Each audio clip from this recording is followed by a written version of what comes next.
Happy Monday night, and we are not here doing what we are normally doing on Monday nights. Usually we're here with a Raw review, but we weren't here for a classic watch-along last night, so I thought we would have a makeup night tonight for Monday since Raw aired at 5 o'clock in the morning here on the West Coast, 8 a.m. on the East Coast as they are still over in Perth, and I wasn't expecting anything too crazy to happen on Raw this week. So I thought, instead of doing a Raw review hours after the show airs live, maybe we'll come up and do a different watch along instead. And I asked you guys on YouTube to give me some suggestions, and a bunch of you mentioned NXT Takeover, and I looked at the two NXT Takeover Torontos, 2016 and 2019. 2019 looked to be the better card, honestly, but that was only 6 years ago. We got to go back a little further than that. So I think it was Barry was the one that mentioned this one specifically in 2016. So I thought it would be a nice change of pace. We're going to do something a little bit more recent. A lot of us probably have memories of this. I'm sure I did a review on it. We might have even done a watch along of it back in, well, actually, no, not in 2016. I wasn't on camera yet. But we definitely talked about this one, and I do remember it, especially that tag match. So I thought this would be a fun kind of change of pace to do on a Monday night. But as it turns out, we did see major news break on Raw today as they closed the show with a big angle, the Vision turning on Seth Rollins. So what I did today, because I had a really busy day, I put up a YouTube short. Just gave you 3 quick minutes of my thoughts on what happened and why it may have happened. And as it turns out, one of the things that was on a lot of our radars, we don't really sure why exactly they did this, if they are speeding up this angle, if they called an audible here, or if this was a part of the plan all along, or is Seth Rollins injured again? And he did that coast-to-coast headbutt dive on Cody, came up a little funny on the arm, and landed a little funny on the arm or shoulder, and was spotted in a sling around Perth. And so throughout the day today, it is starting to be reported that Seth Rollins did, in fact, suffer an injury. So they went ahead and went through with the number one contenders match and crowned Punk as the number one contender, but they may never have intended for him to get that title match. And I'd be perfectly in favor of a Deadly Game tournament. Bring back the skull, bring back the song at Survivor Series. Since Punk is the number one contender, give him a bye in the first round and hold a tournament, crown a new champion, and scrap War Games. Just an idea. But anyway, that was the big news that went on today. So if you want to hear my thoughts on that, I did put up a quick YouTube short earlier on in the afternoon. And I figured I wouldn't worry about doing a Raw review tonight because I really didn't think anything crazy was going to happen on the show. I thought it would be pretty typical Monday Night Raw. A lot of Seth Rollins bragging, things like that. And we weren't going to see anything too crazy, but we did. So we are still going to be here to do this. I thought about canceling this watch along and then coming up here and doing a podcast to talk about everything, but we'll get a chance to talk about that stuff later on this week. And as I'm sure as we go through here as well as we watch Takeover Toronto 2016. So that's the plan for tonight. We are going to be watching this on YouTube, not Peacock. I put a link up in the chat there. I've pinned the comment, so look at the pinned comment in the chat. The link is there, or you can scroll down to the description. I've got the link down there as well. So this is over on YouTube. WWE posted this full event on their NXT YouTube channel 5 months ago. Has 91,000 views on it so far, and the runtime, according to YouTube tonight, is 2 hours, 23 minutes, and 27 seconds. So this will not include the dark matches or the pre-show matches or anything like that. This is just going to be the main card. So it's the same deal as always. We've done a few watch-alongs on YouTube, and I'm sure we're going to do more because there's a lot of full shows up on YouTube. Just last month, we watched the first ever Monday Nitro with Lex Luger, and that was on YouTube, and we've done a couple of other YouTube shows as well. So the more YouTube watch-alongs we do, I think the better. It's much easier for everyone else to follow along because maybe not everyone has Peacock, so this makes it easier. So hopefully by now you guys have all clicked the link on NXT Takeover Toronto 2016, headlined by Nakamura versus Samoa Joe. We also have Asuka and Mickie James, and that tremendous tag team match between the Revival and DIY. So this should be a fun one, and we're watching a show that's pretty recent. You know, with the watch-alongs, I don't like to go any any more recent than like 2007, 2008. I don't want to touch the 2010s at all for a watch along. There's nothing in there that interests me at all in terms of watch along. So we usually try to keep it to 80s, 90s, and early 2000s. But here we're all the way in 2016 for a dandy of a show, Takeover Toronto. So let's hit play on this sucker. Let me get my fingers ready. A little bit different of a configuration here. Good point, Ryan Adams. Thank you for the $2. War Games could be Wyatt's versus MFTs. I mentioned that in whatever fucking last show I just did, the Crown Jewel review. I mentioned that, how the MFTs have come out with the Gorillas of Destiny war paint and stuff, and that could be a fun War Games match. And if you just do the tournament and a War Games match, you might be able to fit it all in. Plus it's Peacock. You're not, your hands aren't tied by the old 2 hour and 45-minute time frame that you had back in the day. They had to rush through Survivor Series 1998 to get all those matches in because it was a 16-man tournament, right? That they were trying to pull off on a pay-per-view that's only 2 hours and 45 minutes long, and they had to do some wonky finishes, some buys, and some quick finishes there to get it done, but they did get it done. Now it's a lot different. They have a lot more time to work with, and they can make these pay-per-views essentially as long as they want. So I like the idea of a tournament at Survivor Series, and I'm going to be there. So, yeah, good point, Ryan Adams. Very good point. All right, let's click play on NXT TakeOver Toronto. I remember virtually nothing about this other than, some of these highlights. So this should be fun to watch NXT from its heyday back, 9 years ago now? My God. What was the date on this one anyway? When was TakeOver Toronto? Was TakeOver Toronto like WrestleMania weekend? I don't even know the date on this. I have no idea the date. I feel like this is a WrestleMania takeover. But I could be wrong. Hell, who knows? Anyway, let's get to playing here. All right, let me get my timer ready, my play button ready, and I have killed ads on this YouTube video. You might get some ads over on Takeover, depending if you don't have premium or not, but if you don't, get premium. It's worth it. Yeah, Juliet, I did see Ridge Holland departing as well. We'll be getting to that news this week. And here we go. All right, we're going to go 3, 2, 1, play. All right, once we do that, the timer right there will start to run, and you can just sync up with the timer if you have any ads over on WWE's end of things. All right, here we go. 3, 2, 1, play.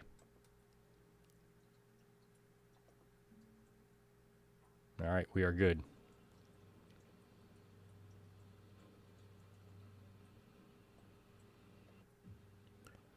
I am just 1 second behind. I'm trying to fix it. I'm just going to leave my timer the way it is just so I can get to where I need to be. Toronto. Let's try this one. There we go.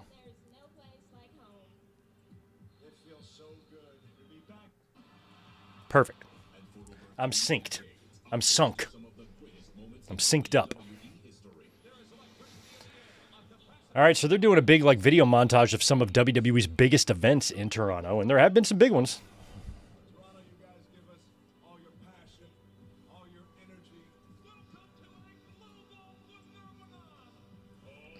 Thank you. November 19th, 2016. So this is a fall takeover.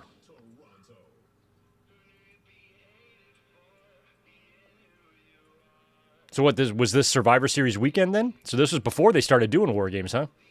Look how young Asuka is. Look at Ty Dillinger. This is crazy. What a cast of characters.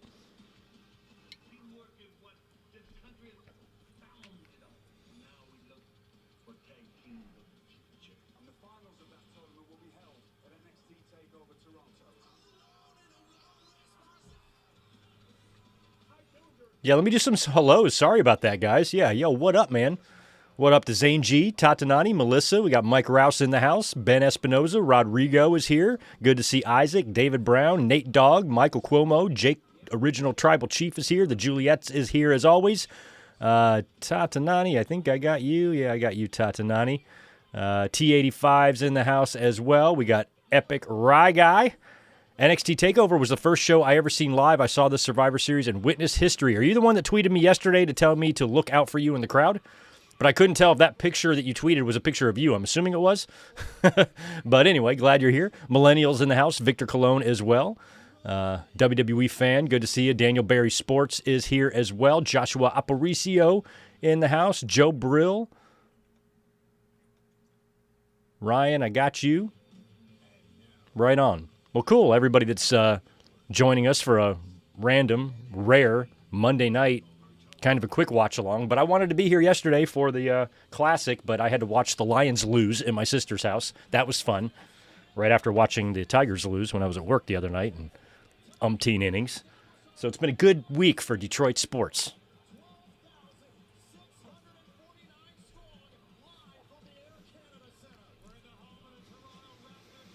All right, they're at the Air Canada Center. It's a big crowd for NXT. They were only a year or so into like their boom period here when things were really cooking. And I think that this time between now and this 2016 show and when the pandemic hit, I think NXT was the best brand in wrestling.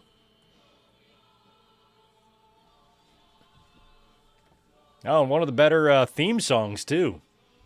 A lot of WWE stars are starting to bring back their old themes. We've had Nakamura, right? We had Street Profits, and Kairi Sane, I think, on Raw this morning, got her old pirate theme back. And this Bobby Roode one was one of the best from the CFO days.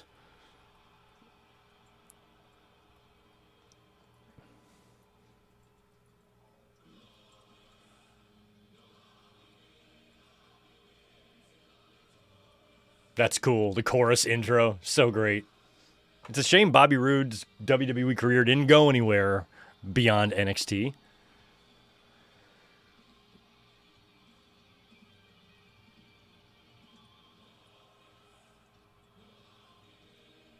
I remember when he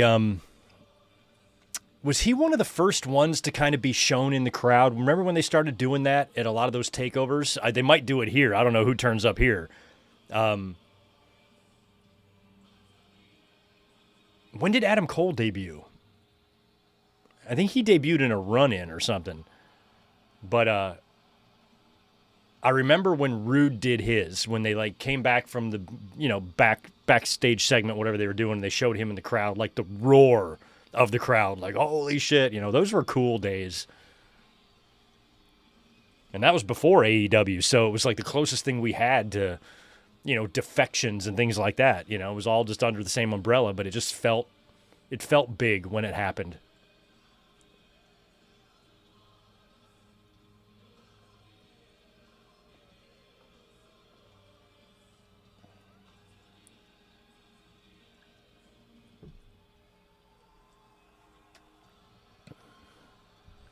$2018 for Cole, that's right.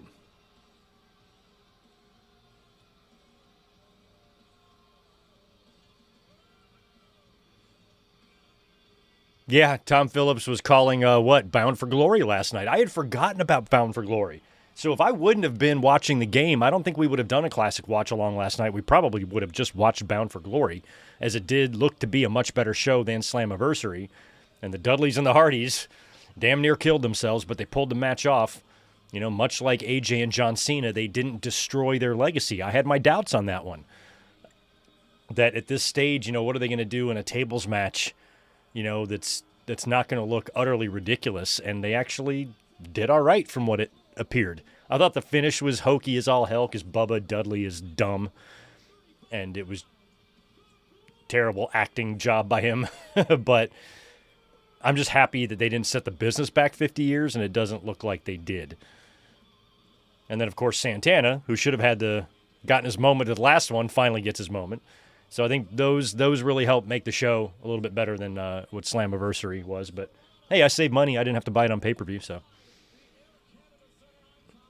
Oh, yeah, Corey Graves. Corey, when you're 75 years old, are you going to want all them neck tattoos? I don't think people think tattoos through sometimes. Dom got a new one, too, on his neck, right?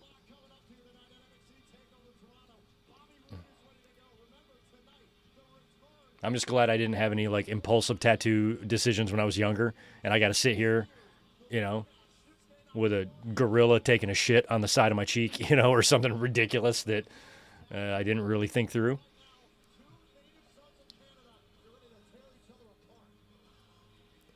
I'm thinking about getting the Bam Bam Bigelow flames on my head. That, I think, would rock.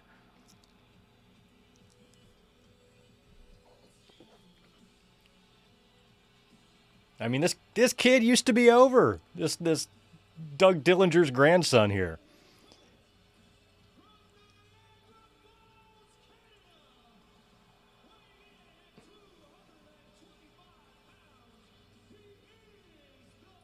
He looks so young here, doesn't he? My God, this is only 9 years ago. He looks young as shit. Now, Spears is still on NXT TV, right? He's appearing regularly there?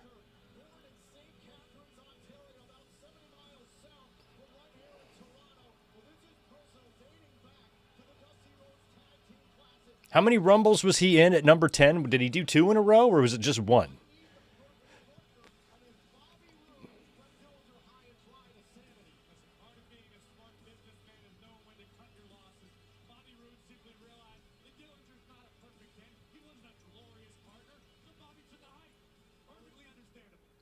But I know that one of those Rumbles that he came out, he got the pop of a lifetime.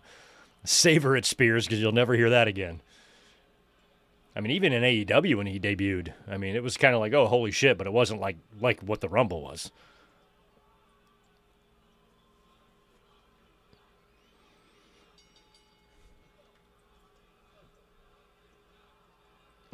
Sean Spears is with Peyton Royce, right, or whatever her name is now in the Iconics, or the Inspiration, or whatever.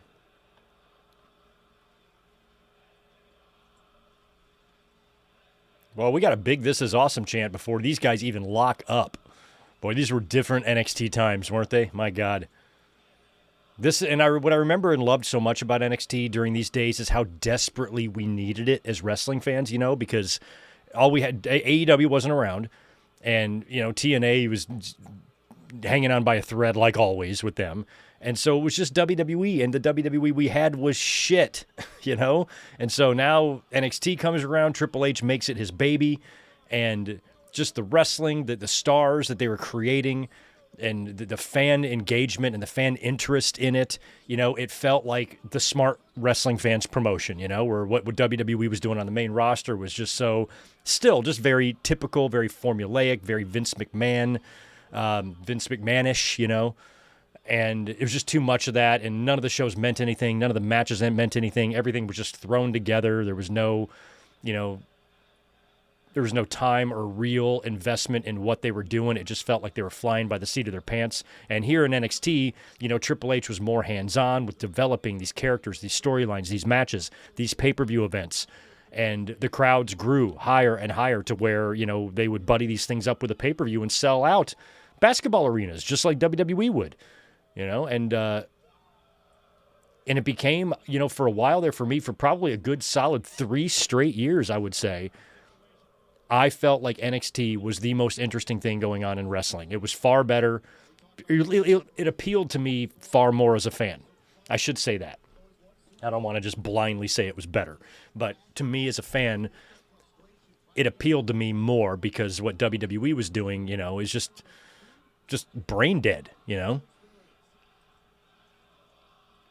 I mean, here, listen to the fans here. I mean, they're chanting, "This is awesome" before bells even ring. You know, they're into these characters. They're into watching a good athletic wrestling match, and these are the things we were getting in NXT around that time. And we needed it, you know. WWE just, they sucked so bad that this was a big help. This made wrestling bearable. This made aspects of wrestling exciting and enjoyable, especially when we saw NXT call-ups. But a lot of times when that happened, once Vince got his hands on them, whatever magic they had here in NXT was gone, instantly evaporated. So we had this nice little pocket here of wrestling, you know, under WWE's own umbrella that was, as a wrestling fan, making me not embarrassed to be a wrestling fan. Yeah, stop his fingers there.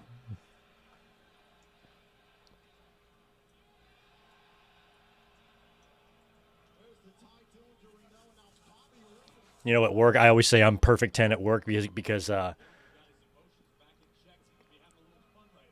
when it comes to like clock in numbers or like access numbers to get into computers, which are usually one and the same, but my access number is 10. I was assigned to number 10 when I was hired there 15 years ago. So he was like, what's your number? I'm like, 10. Everybody else has like 3 and 4 digit numbers. And I'm like, how did you get 10? I'm like, the perfect 10. That's the one they assigned to me. And I still use it.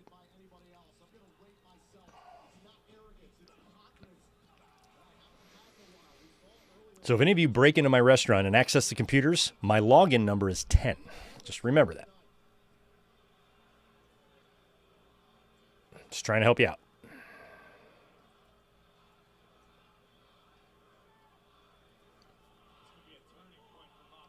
What are they chanting? Maybe just Bobby Roode. I thought there was something more interesting. I like the logo. I like the Maple Leaf Takeover logo. Looks cool.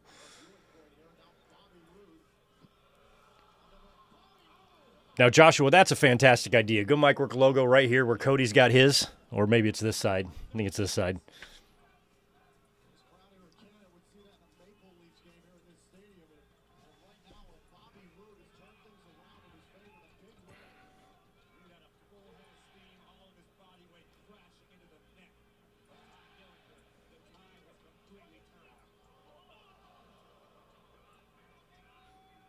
Off Leather Wings, appreciate the 2. Yeah, NXT became Ring of Honor, but with production values.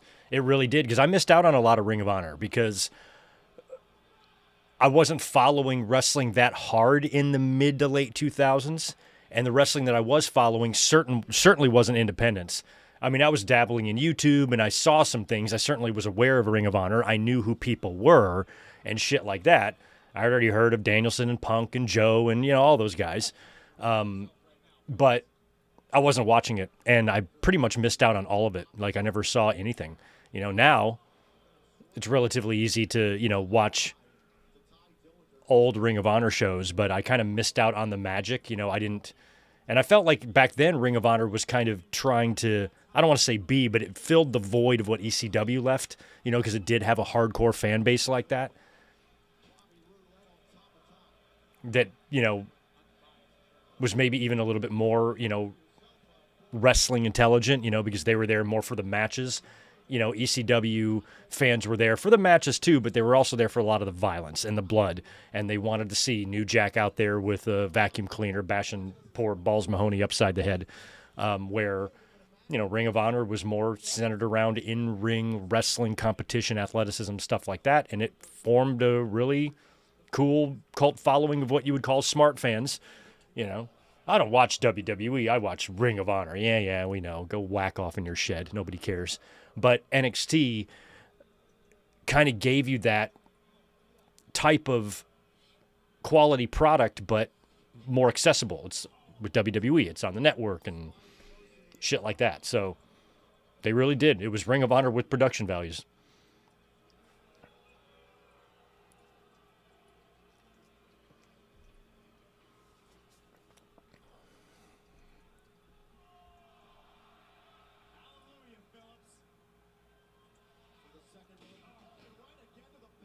Now, help me out. When did Rude debut? Was this like his debut match? This feels like this might be his debut. Well, no, he already had the choir out there, so I feel like he's been there for a while.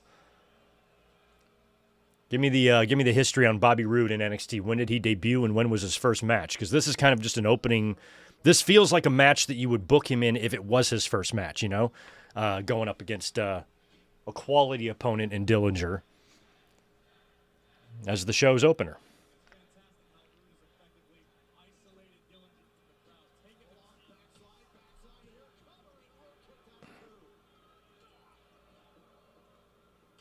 Okay, so this was his debut match, or it might have been. It feels like it would be his debut match, but he got a special entrance, so it feels like special entrances usually come later, not in your debut, but I don't know. Near fall. There's green shirt and weird flavor saver guy, and in the hat. Looks the exact same 9 years ago.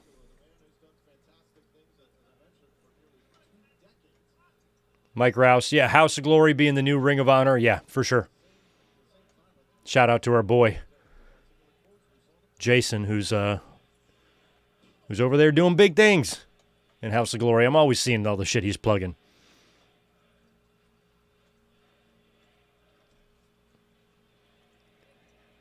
What are they saying? I hate when I can't hear what they're saying. Ryan Adams, appreciate the 5 to 2016 signings. Kathy Kelly, Austin Aries, Roderick Strong, Nikki Cross, Bianca Belair, and Lacey Evans. Wow, well, Kathy and Bianca paid off. Nikki kind of did too. I like Roddy.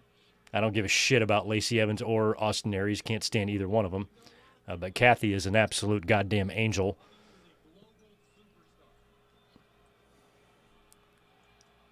I mean, we have moment of silences on this channel for Kathy's dresses. When we see her on Raw, moment of silence for that dress. And we're quiet and we acknowledge the wonder that is Kathy Kelly. WWE fans paying for our $9.99. Thank you for allowing me to watch NXT Takeover Toronto on the WWE Network for $9.99. WWE fan, appreciate it. In 2012 or 13, TNA was doing a pay-per-view show in Toledo. Bobby Roode did an appearance with JB. Roode, after the signing, took 30 minutes to talk to me for a project I was doing for college. Super nice guy. That's awesome. That is awesome.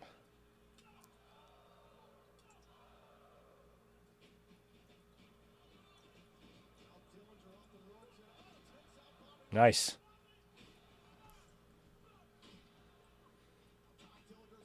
And Bobby is currently, he's an agent or he's on the creative team or something backstage in WWE. Agent or producer or something, I believe. Bobby Roode is there doing stuff.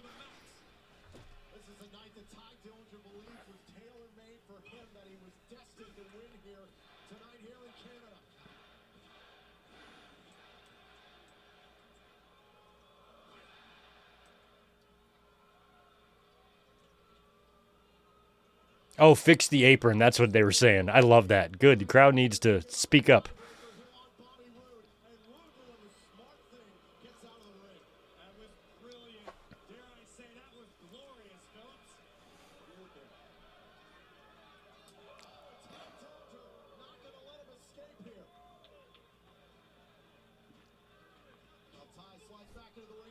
Oh, nice.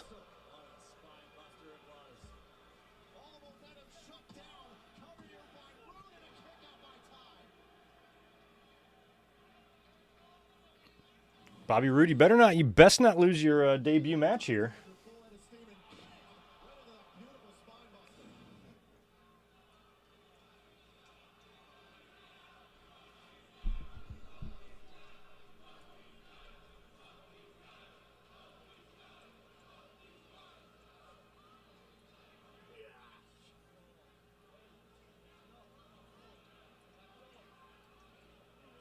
I don't recall what Roode's finisher is.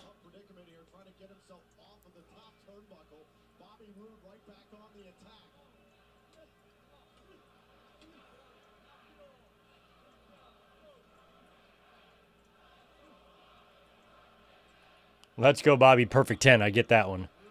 Big superplex coming. Jesus Christ.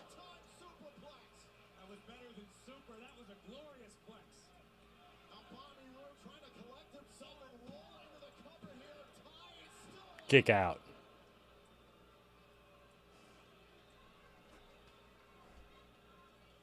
Now Roode is trying to figure out what is it going to take to close out Ty Dillinger. Taking another look at this all the way. Jeez. Crashing down. I can't believe Dillinger was able to escape. Pretty decently long match here. It's got to be at least 15 minutes.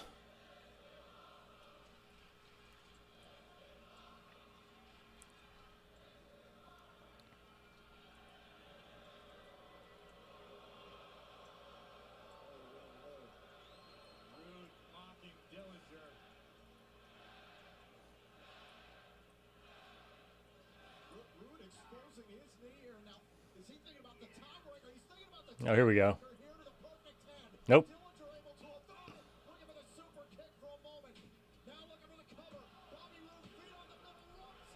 Oh, I was like, he's going to win that way? No. Feet on the ropes. Referee's like, I don't think so.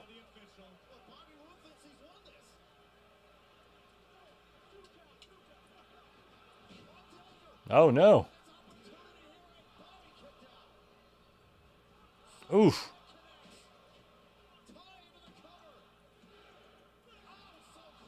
Another kick out. Fans loving it.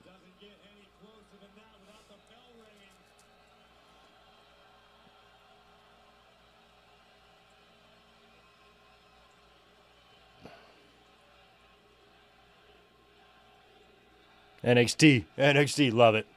Love it. Joshua, hey Greg, how's the wrestling training? I hear you are John Cena's last opponent in Washington, D.C. The training is going well. I've got a trampoline outside, and I have two 5-pound weights, and I just put on my underwear, and I go lightly jump up and down just to be ready for John Cena's last match. And I will make sure that I don't have any prior engagements to worry about, and so if I'm booked, I'll be there. But yeah, a lot of trampoline work, a lot of jumping up and down with the 5-pound weights. I'm ready for Cena. If he comes at me, he doesn't understand how much I've been jumping, I jump every day for 10, 12 minutes. It's hard to beat that type of dedication, So Cena is, he's in for a long night.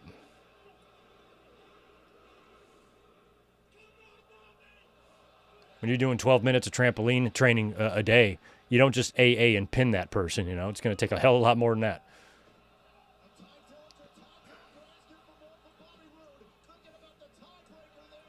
There. Oh, yeah, I remember his finisher now, the DDT thing. The glorious DDT, thank you. He just went for it there. I love it. Sharpshooter in Canada.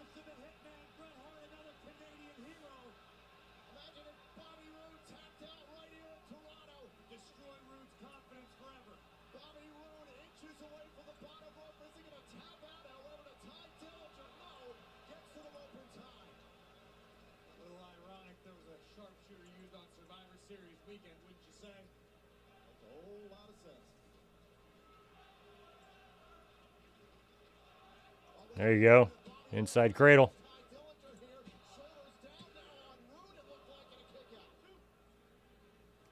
I mean, I got to give them props here. There's been twice now that I've thought that Dillinger might actually win this match. I mean, there's no way he's gonna. But twice they've had me fooled.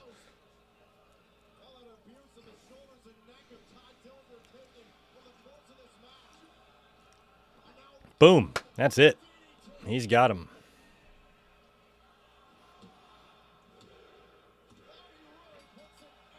And there is the big win for Bobby Roode. Yeah, Millennial. James Storm was on NXT briefly. That's AJ Styles' theme music was supposed to be for him, right?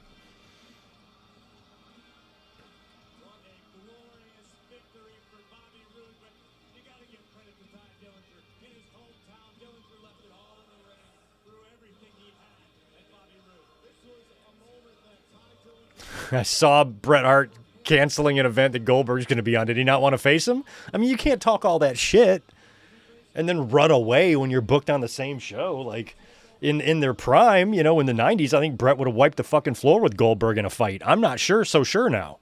Bret's old. So Bret might not want to get punched out by Goldberg. That might be it. But if this was, 1997, Bret would have ate his lunch.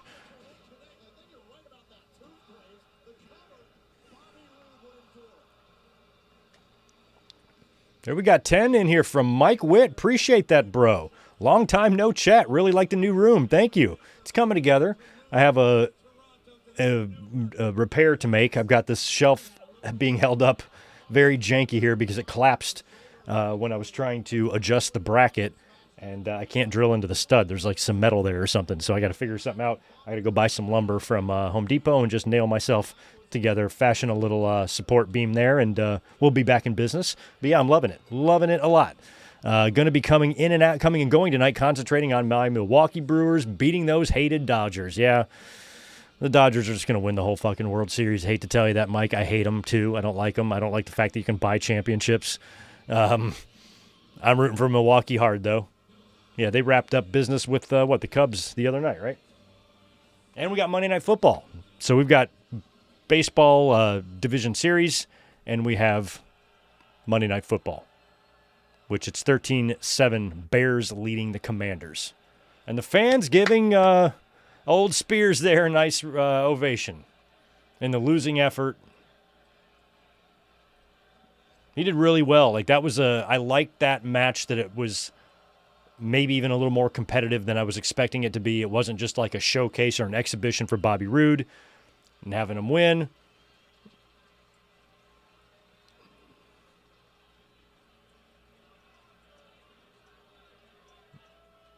The loser standing ovations are always nice, you know.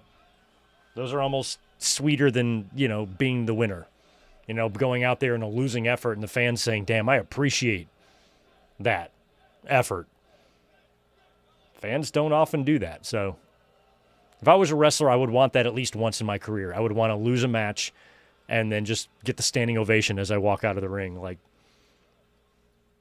being rewarded for my performance of a lifetime type of thing. Or at least my extremely valiant effort.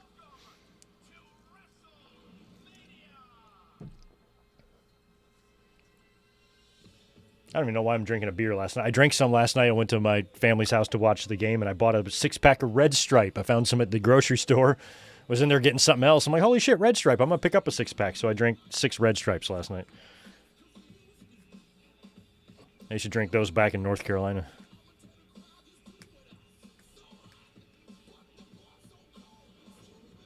Here's a Money in the Bank. Or no, I thought it was a Money in the Bank advertisement. This is just a WWE Network? Yeah. I love that they leave in the WWE Network commercials here. Because it's defunct.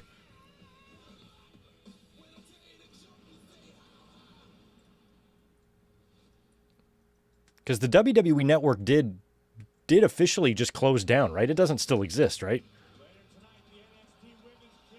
There's nothing on there.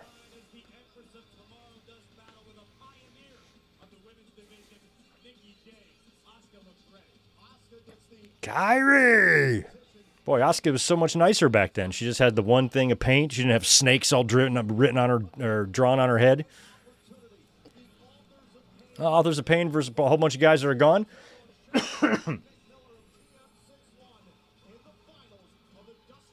Who the fuck are they? Authors of Pain, I know. Who are them crackers that they're facing? Who are they? I don't even know who they are. I don't remember them.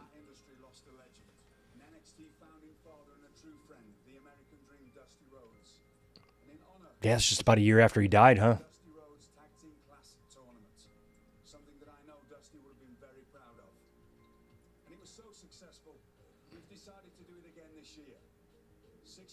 I feel like the Dusty Classic should be a singles tournament.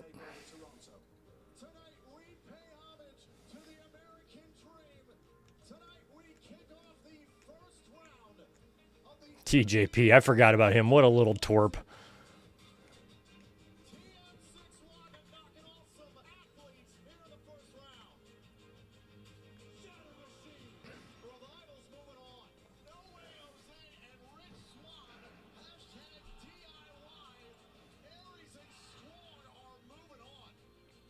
Aries and Strong were a team in this, huh? Perkins and Kota Ibushi, by the way, get well soon, Ibushi. TJP and Kota were in this? That's great. I remember Kota Ibushi was in the Cruiserweight Classic, but I didn't remember how much else he did in WWE. That's awesome.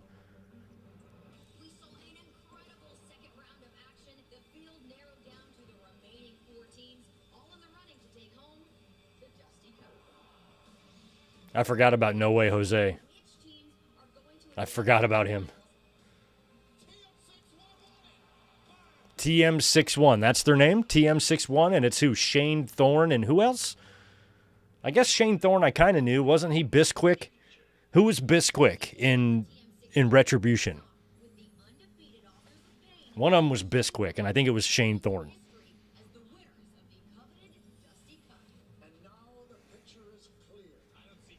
Mike Witt, thanks for the 5. A new leader of the Vision has got to be Buck Zumoff or Marty Jannetty.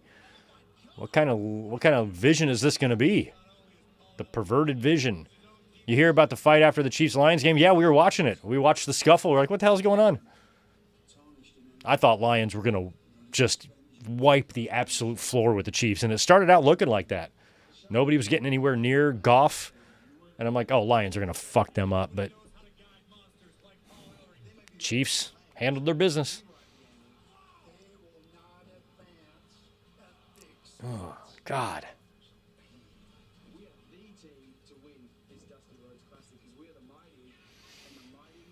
Thanks for the $2, WWE fan. You've had Red Stripe like once. Yeah, it's just a light, easy drinking bitch beer, but I always drank them back east, so I just got it for nostalgia purposes last night.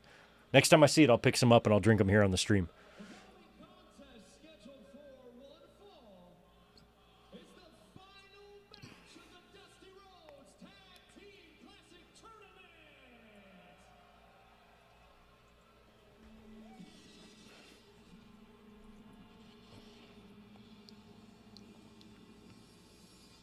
This got to be Authors of Pain first, right?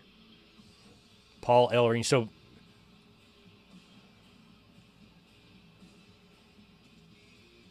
which is the one? Is Paul Ellering got to be in a cage here? Or is that the other? I looked at the two NXT Takeover cards the other day, trying to decide which one to do. Maybe it's the next one that he's up in a cage.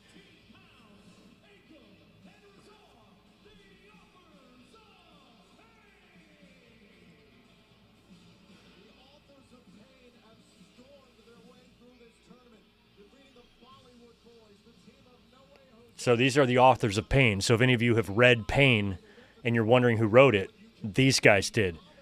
Oh, yeah, there's the cage. Okay, so he's got to be up there for this. I've yet to read Pain. I would imagine a book with 2 authors is probably pretty good.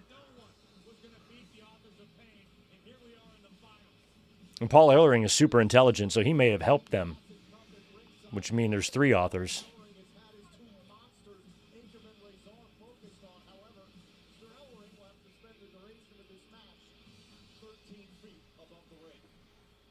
"13 feet.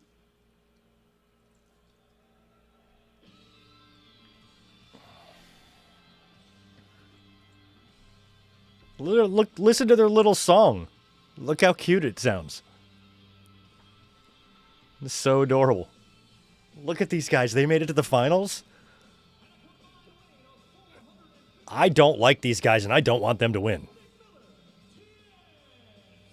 You guys look boring. Your music, your gear, your faces, your tattoos.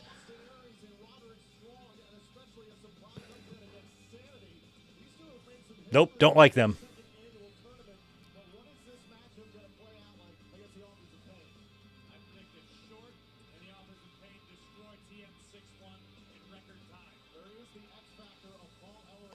I still don't know which one Bisquick is. I think he's the one in the orange.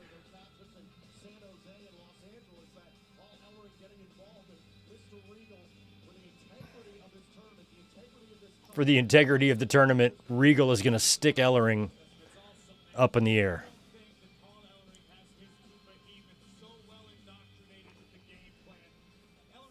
I'm not good with heights, so if I was up in that cage, I'd be really uncomfortable that it would like snap and fall, and then I'd just fall to my death. I'd probably be hanging onto the bars. The music, the sound effect.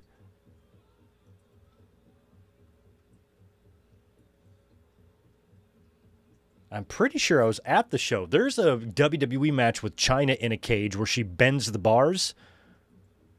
I think that was the one I was at.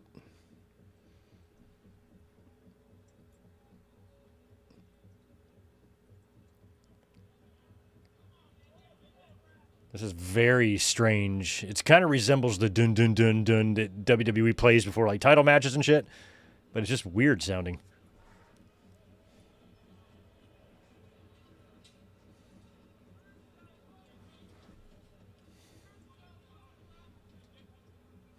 Oh, it is the QAnon ref, yeah. The one that Joey Janela trolled at one of those, those town council meetings or whatever. Oh, God.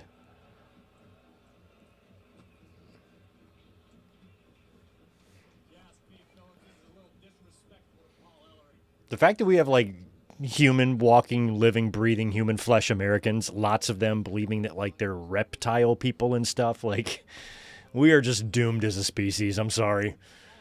There's no escaping the stupidity black hole that is overwhelming the entire world, specifically in our country. Lizard people, what the fuck? I would be scared to wrestle underneath that thing too. Remember the one in WWE? It might have been Brett and Yankum, I think. Well, Lawler was up in a cage and he got a bloody nose. It was so ridiculous. The drastic change in elevation from going up 11 feet.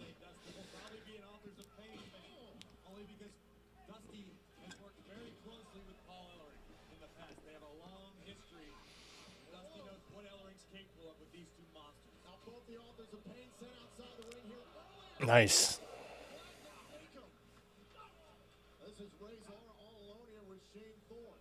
Come on, Bisquick. You can do it.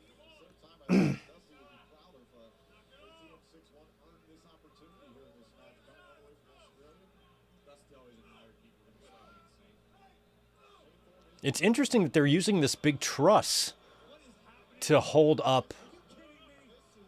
It's like a crane to hold up the cage instead of just doing it from the ceiling like you normally would. That's quite the apparatus. I haven't really referenced that yet since we started, but this whole thing that they built. Like, why would they need that? Why wouldn't they just do it the standard way? Just hang it from the ceiling. Oh, big dive by Bisquick, making them flapjacks.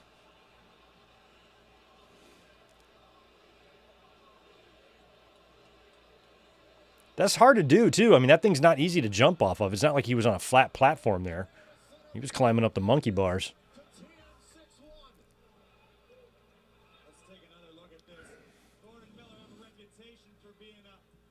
Yeah, that would be a scary... Damn, that's quite a jump. Quite a jump. Ryan Adams has 5 more. Some other 2016 signings. Dakota Kai, Otis, Tozawa, AJ, Shinsuke, Gallows and Anderson, and Eric Young. That's quite the class. They're all gone, right? Well, no, I guess... No, they're not. Half of them are there. Otis, Tozawa, AJ, and Nakamura are all there. I miss Dakota Kai a lot.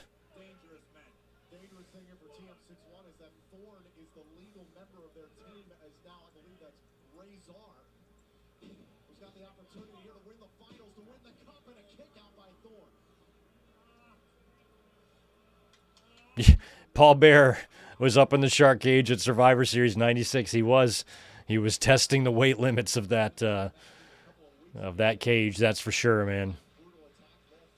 The whole idea of just the cage being suspended from the ceiling, I'd be super uncomfortable.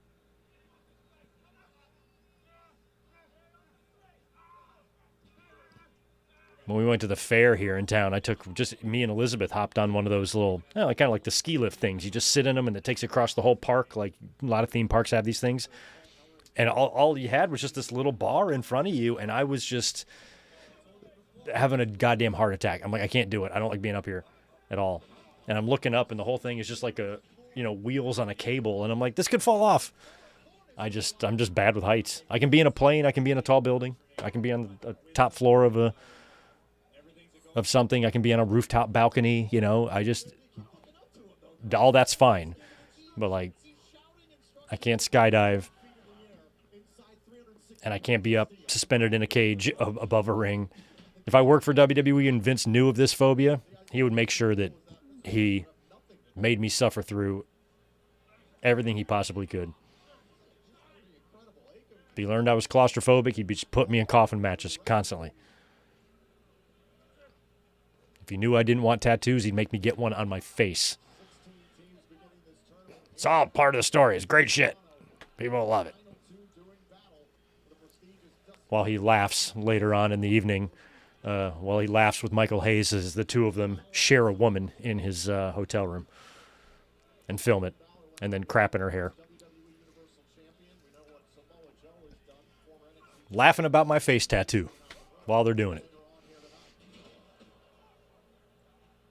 Shane Thorne just launched across the ring by Akam. Now another cover here to win the tournament and a kick out.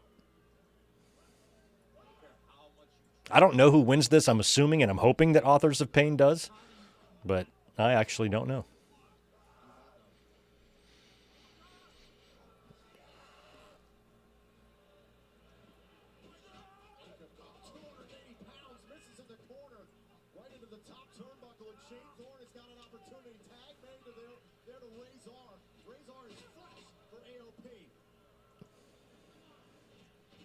I like how it's Razor. The other one should have been Ramon.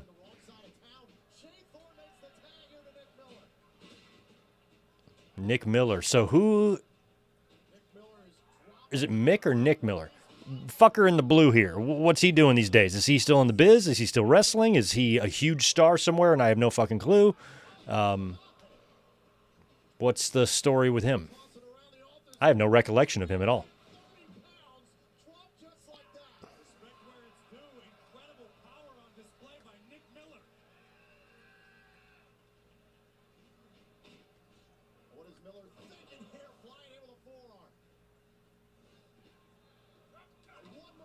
Nice.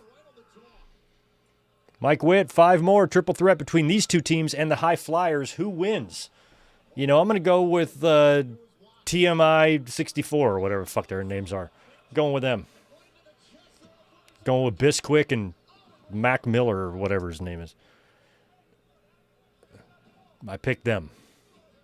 As long as Brunzell hits the drop kick, I don't really care who wins, to be honest. I just need that drop kick. As long as he hits the drop kick, then I win. Ooh. Oh, that's a clever counter to that double smash move that the Authors of Pain does.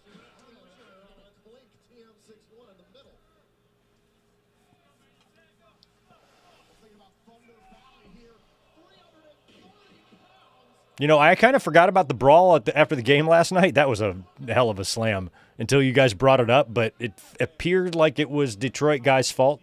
But I'm not sure if it was because I think the Kansas City Chief player pulled out a switchblade on him, and he was just trying to shove him out of the way. It's just defense, you know. So I think a lot of people are blaming Detroit, but, you know, a lot of people didn't realize that the Chiefs guy had a switchblade. I mean, Lions wouldn't do anything like that. Oh! Dropping weapons? Yeah, you didn't check him for weapons. Ellering's not going to jump. What, he's going to squeeze through the bars?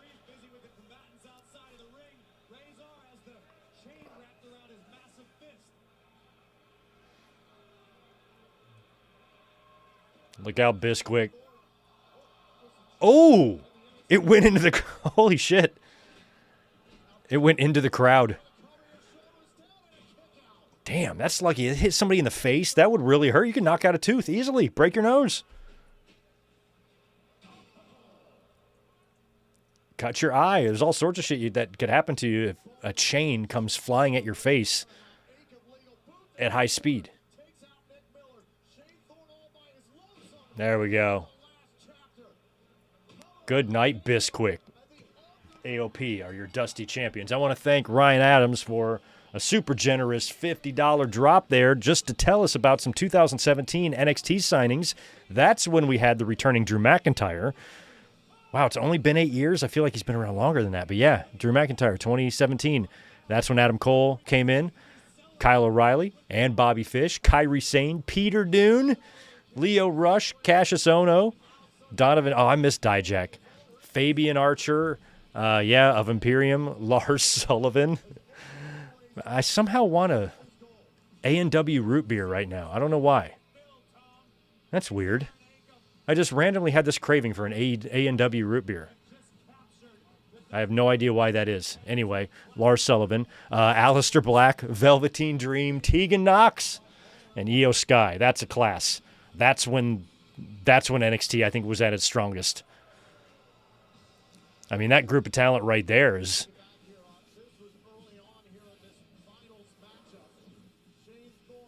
was pretty solid. This is a little unconventional from the top of those support beams, wiping out everybody. They got rid of what's-his-face, though. Fabian, right? Nick Miller, a beautiful moonsault. There you see it. Ellering staring on. The feet weren't too far from the bottom of the crash page and the cover. Authors of Pain. All right. Yeah, fuck you, Mac Miller. That's what you get. TM61 dug down deep to deliver Thunder Valley, but the teamwork, the presence of mind of Razor and Ingham was just too much for the Australian duo. Towards the end of this match, after some involvement from Paul Ellering, allowed the Authors of Pain to get the advantage. The last chapter. Rodrigo, I think it's best we not know what Lars Sullivan is doing. I think that's information best kept for only him and people who buy his videotapes. Still want that root beer, though. Look at Triple H with some hair. He's out there thinking he's got hair. What we do. But anyway, Ryan, thank you for that generous drop there and that hell of a 2017 class. My God. Some of them names, man.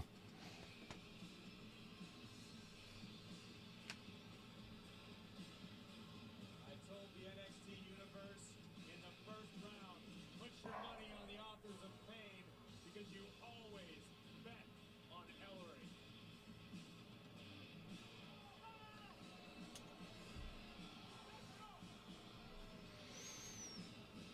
Mike, thanks for 5 more, man. Saw a video of Seth after Raw, and he was really favoring his shoulder. Not a doctor, but it seems like the bad one, the way he was holding it up. Yeah, it sounds like he was hurt. I think a lot of fans are instinctively thinking that this could all be a ruse, and I would love nothing more for that to be true. But, you know, I kind of am believing the stories that he was injured.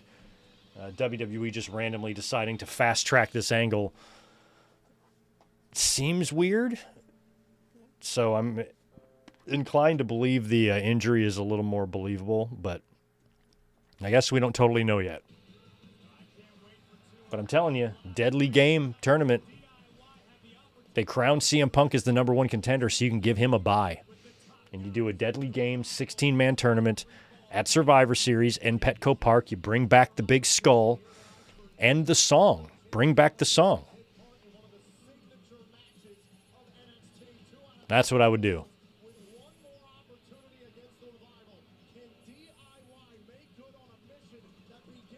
And if CM Punk wins the championship, that means I will have only seen CM Punk wrestle in person 2 times, and both times he won a world championship. One in AEW, one in WWE. That would be pretty cool.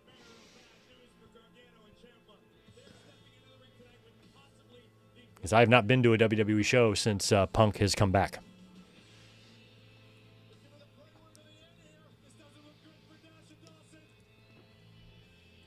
But I was at Double or Nothing 2022 in Vegas when he won, when he beat Hangman.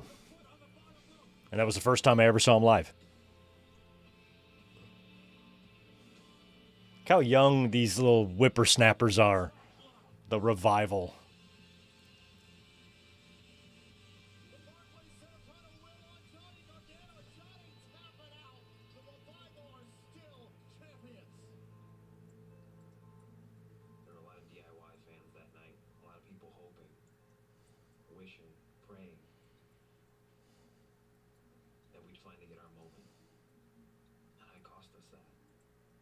Well, shit happens there, Johnny Wrestling.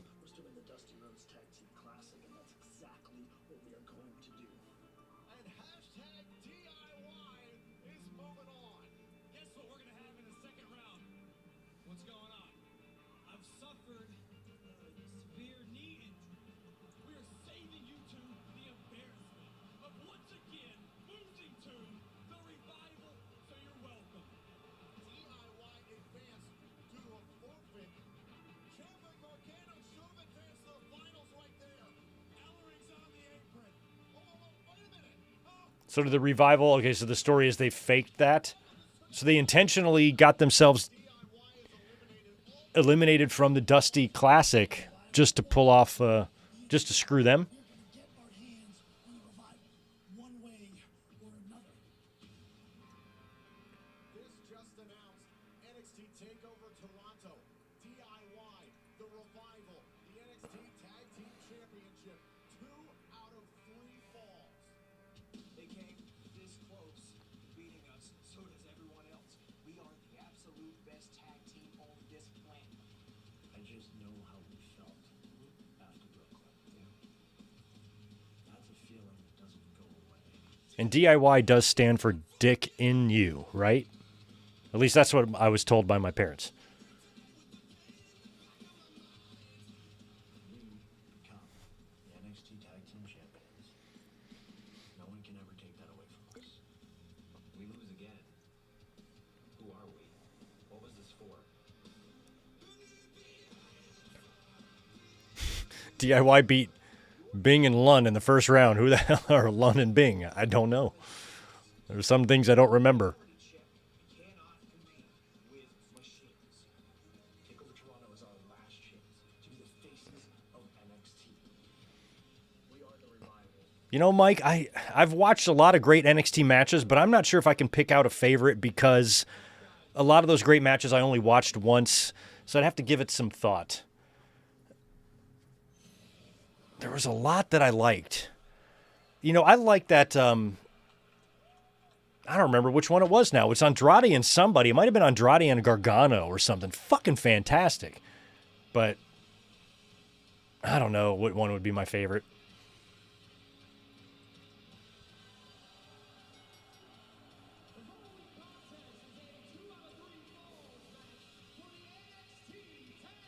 I was at War Games 2018, and I liked Black and Gargano. I remember that one. That was good.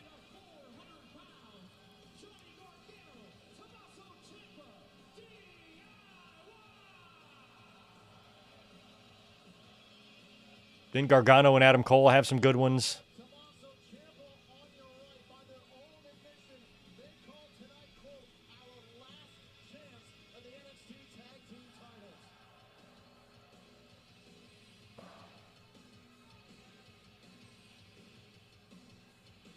NXT Takeover is presented by Hey, what happened in the baseball game here? My ESPN is saying from botched grand slam robbery to double play, the Brewers keep game 1 scoreless in the most absurd fashion. So what the hell happened?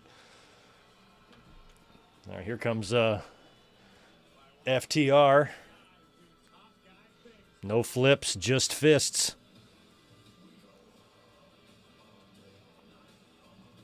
Oh my God, I forgot about their music. I think I like their current one better.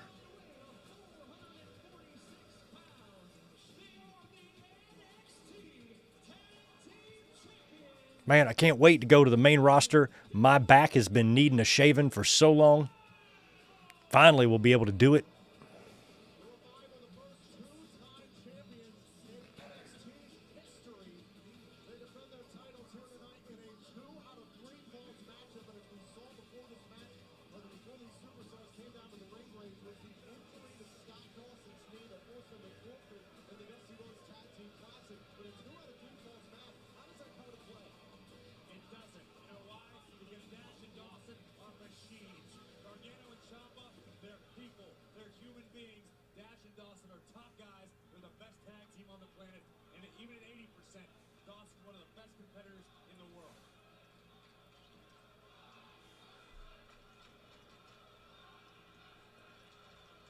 Jonathan Wrestling. You got to love him.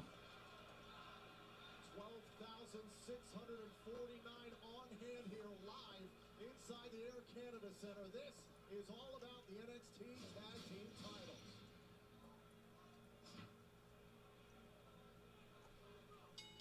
Before you saw the official holding up the NXT Tag Team titles, you were once champion alongside Neville. NXT Tag Team champion Neville. actually faced Neville in a 2 out of 3 falls match. What was that like? The whole trick with 2 out of 3 falls match, in my opinion, is you try to score the first fall early.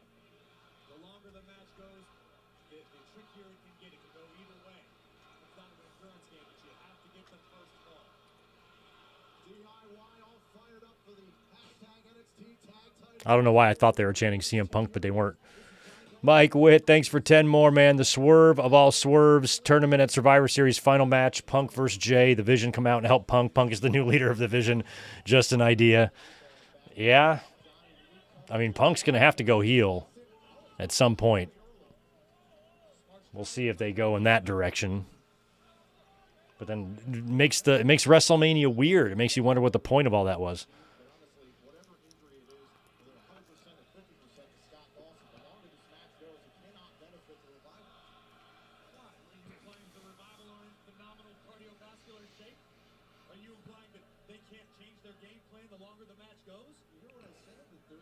I mean, this is about as classic as NXT as you can get here. This match, from what I remember, is pretty phenomenal.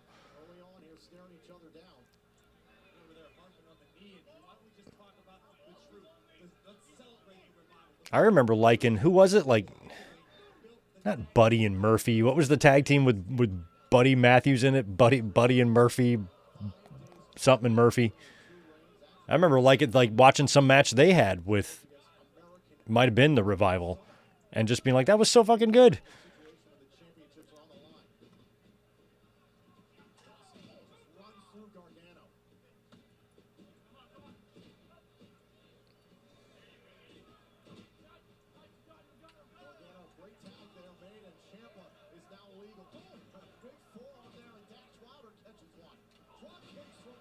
Nice.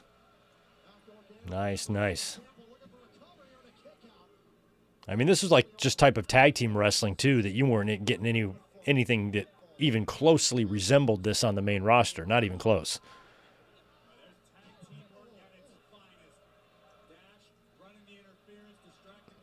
I mean, I don't know what that division would have looked like at the time without the New Day, you know, and the Usos. Without those factions there.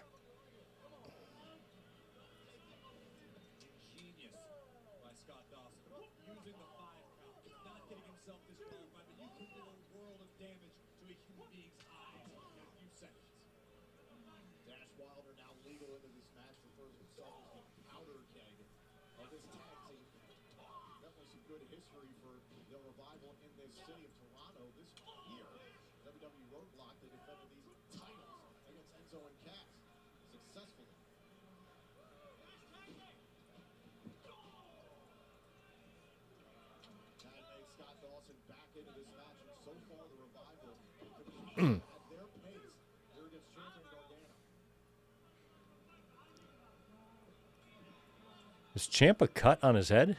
Nobody's wearing any face paint to get rubbed off on him. I don't know what's going on.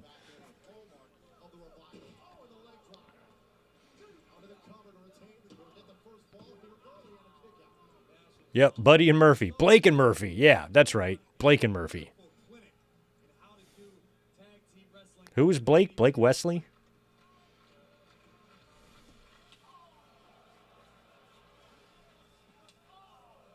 NXT Takeover pre-show here tomorrow. Ronaldo compared him to the Hart Foundation, the Revival compared him to the Hart Foundation, the Minnesota Wrecking Crew. They're sporting the black and pink tonight. That little ticker down there, I don't remember when or where, but I got my tweet on there once. I have no idea what show it was on or when it was.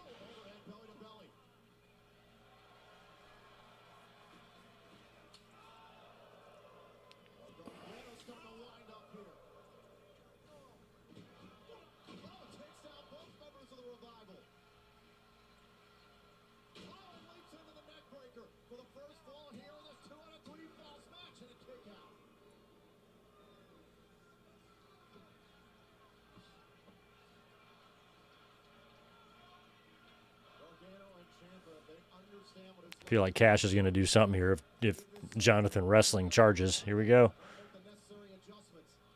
Oh, he just tagged himself in.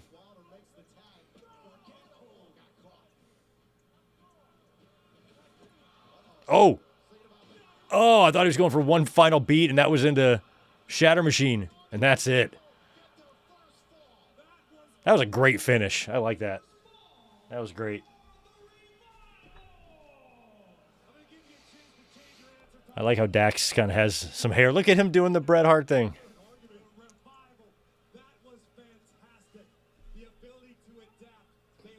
That was a one final beat that was countered into The Shatter Machine. completely incapacitated right now. I'm beside myself. I'm so excited. Now let's see how DIY Look at that. Watch this. You're absolutely right. This happened just sort of quick. Gargano loves to use the slingshot spear. Oh, it's slingshot spear. I thought he was going for his DDT move. I didn't know he was going for a spear. Corey, always there to educate. Make sure Gargano is ready to compete. There's the bell. Or the bell should have come here for the second fall. On a second, now shoulders down. Gargano wants it right here. Almost had it. Almost had a second fall. Jesus.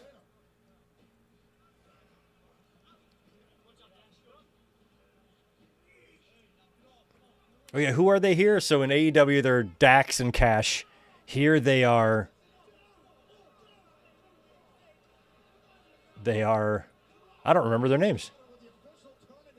Yeah, Dash Wilder and Dax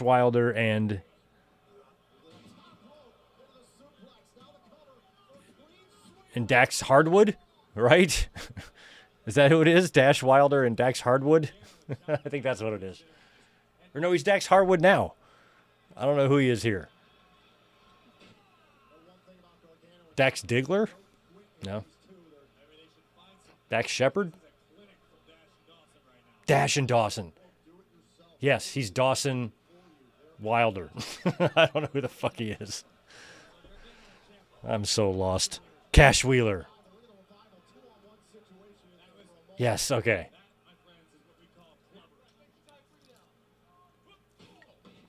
Cash Wheeler and Dash Wilder. The Revival, right? Do I finally have it? Good. And now they're Dax Harwood and Dash Wheeler. I don't know who they are. Or Scott Dawson and Cash Wheeler.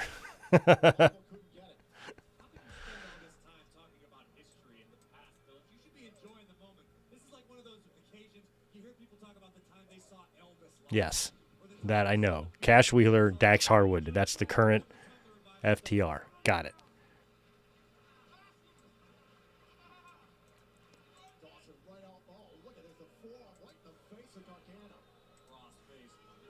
Scott Dawson and Dax Harwood. Okay.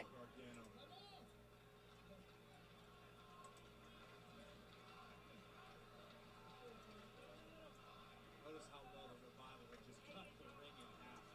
Gargano's been nowhere near gentle since the Revival have begun to institute their game plan.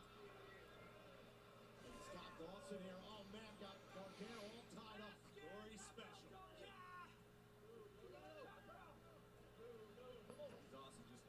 I had no idea his name was Scott Dawson back then. All the damage that Gargano's already taken at the hands of the Shatter Machine. Dash Wilder is barking at him in the corner.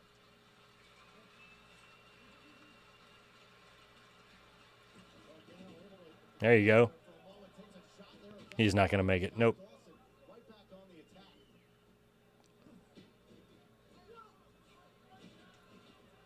Right through the legs here. Johnny Gargano with a situation here. Had an opportunity. Nice. That was sweet. Tag team work of the Revival. Fantastic. Dawson running interference, preventing Gargano from It's your best chance, Johnny. Gargano. That was impressive. Yeah, out of the moxie of Gargano to fight off both members of the Revival. Now, Dawson from underneath the ring. that's Dash Wilder now from underneath the ring.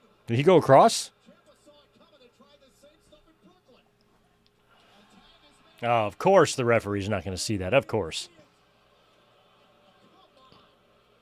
Look how smart Scott Dawson is. Ciampa's at 6, trying to help out Gargano.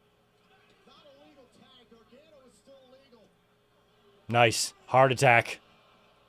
Looking for the second fall. Heart attack could equal a second fall. Now a kick out by Gargano. The funny thing is like during the Hart Foundation days, they never called it the heart attack when it happened. I never heard an announcer call it the heart attack when Jim and Brett hit that. Maybe at the end. Maybe at the very end, right before they broke up, they might have been calling it that. But they certainly weren't in the 80s or the early 90s. Whenever they hit that move, no announcer ever called it the heart attack. They didn't really call it anything. Mostly Vince, what a maneuver. Remember the revival up 1-0 in this 2 out of 3 falls match. The pace that this thing is going, it could be a clean sweep.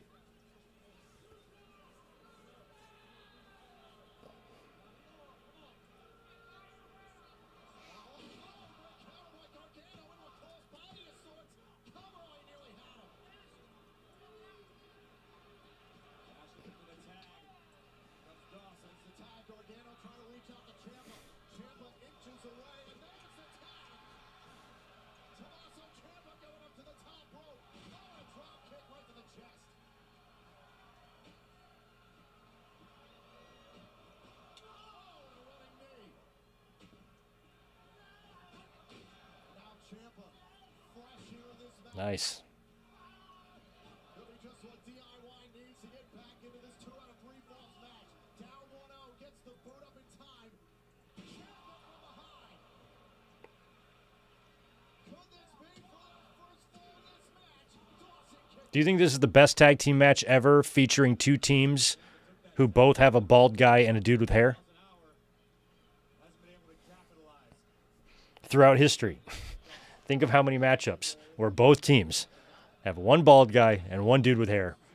And think of all those matches and whatever one is the best one. I think it might be this one. Dawson had a chance here for a pinfall attempt, and Ciampa just too quick. Oof.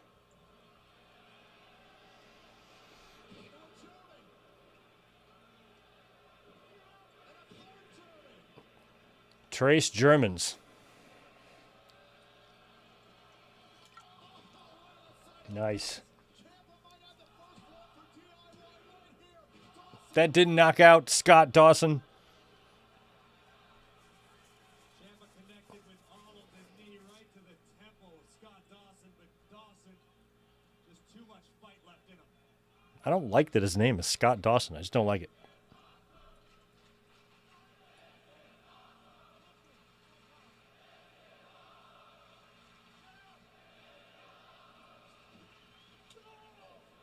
Ciampa spent too much time trying to cheer on Gargano, and Dawson made it pay. Ciampa needs Gargano, needs him to get back up in this match, and Dawson taking advantage.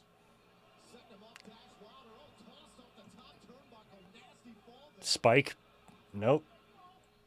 Crossbody dropping Dawson. Now the cover for that first fall. Oof. I mean, you know DIY's got to win this fall, but they're making it interesting. Another knee. Ciampa and Gargano got to be doubting themselves right now. They've done everything. Look who's in the middle. Oh, that's it. Dawson in the wrong place at the wrong time. Cover here by Ciampa. It is 1-1. Brand new ball game. Winners of the second fall are DIY. All of a sudden, the NXT Tag Team Championship match becomes sudden death. Next fall win. Love it. Fans are loving it. I mean, both of those falls were terrific. Good finishes on both. Look at this. Scott Dawson right in the middle and boom! The super kick and the knee. There is no getting up from that.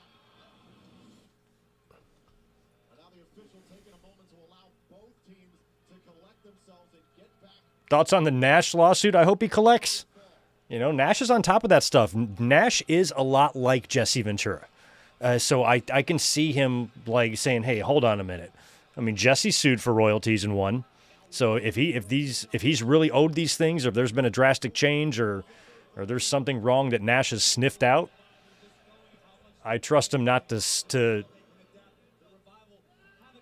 try like a frivolous lawsuit. You know, this is WWE he's dealing with here, so he must feel like he's got a case.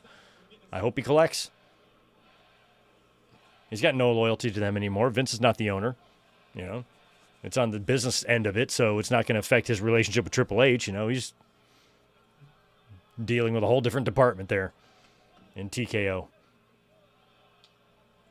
Ciampa showing some disrespect in the face of the champions, and now Scott Dawson. Think about that DDT again that cost DIY in the Dusty Rhodes Tag Team Classic.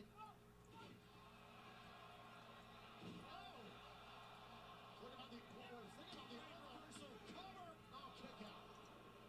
Oh, down to the last fall, next fall. And here we got the NXT Tag Team Champions. And Gargano hit the tag there. Oh, yeah.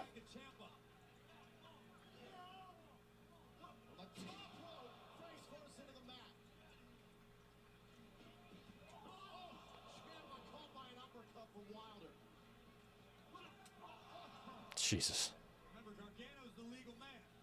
Oh, there we go. That should have been the finish.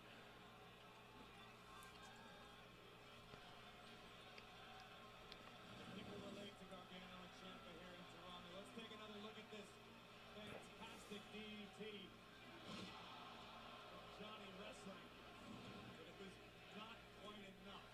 Almost like the Blue Jays, like the Raptors. Almost, but they can't get the job done.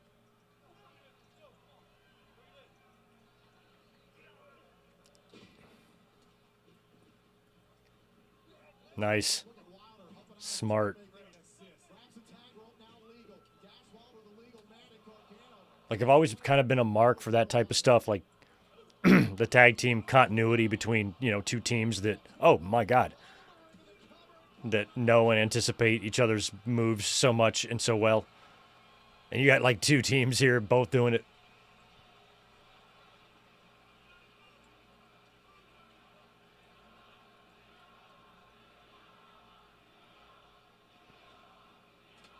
Driven into the steel post. And just like that, the chance of DIY go right down the tubes. What a fantastic sequence of offense. Amazing tandem work by Dash and Dawson. Dawson now leading. Credit for the great save for Ciampa. Fans love it.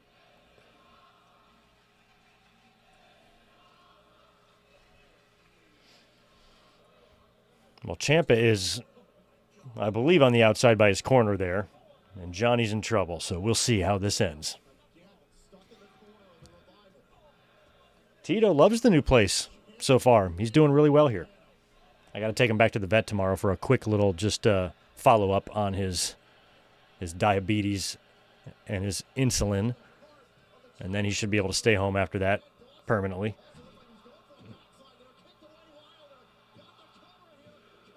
Oh, that was, yep, that was two.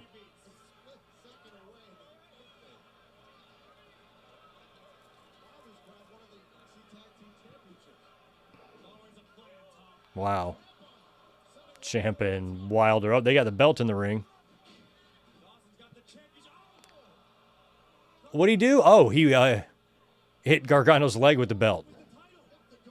Ooh, he's bleeding it. I think the belt popped back and hit Dawson in the face. He's shattered right now. And Dawson with a grin on his face. Here we go. How smart is this of Dawson?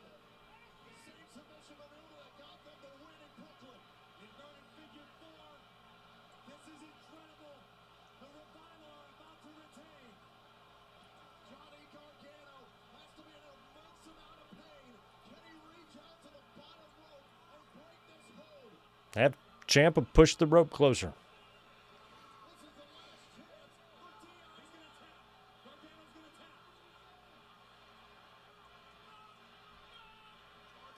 gonna tap. He made it. Fans love it. What a pop for 2 out of 3 falls tag team wrestling. Kicking the title. And that submission. Gargano's down to one good leg. It's got to make a tag at this point. Desperation moment for DIY. Yeah, Dax is bleeding pretty good there. Busted open. They tell him to punch a bumper below his eye.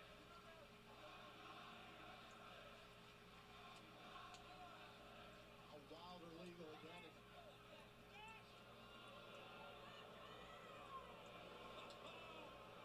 Oh, no. Oh, pff, you idiots. Oh, Shatter Machine. There it is. I don't think this is it because I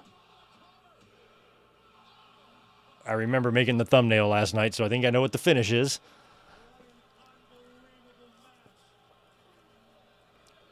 Ciampa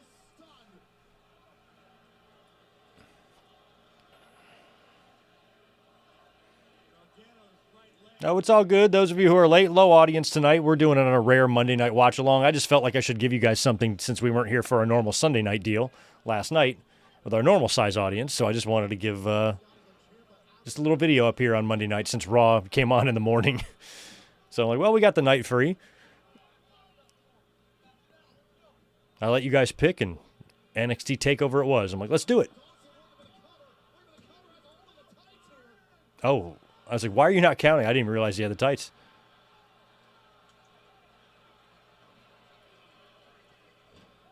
You can't hold the tights. It's in the rule book. I read it. Oh, my God. What a takeout. What a chop block. Jesus.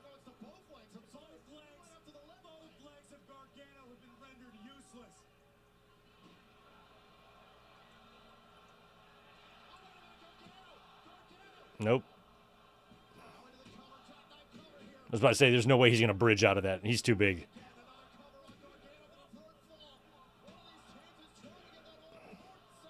There you go.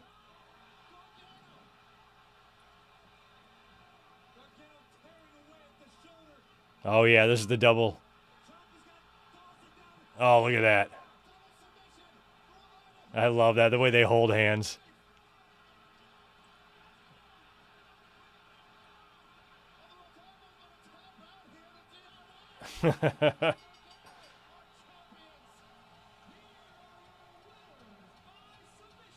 That was a match. That was a match. You know, it's one of those that you can throw up on your list, you know? If anybody ever gives you shit for, why do you watch that weird wrestling? Just say, okay, can I have 25 minutes of your time, please? Just watch this. How can you not enjoy that?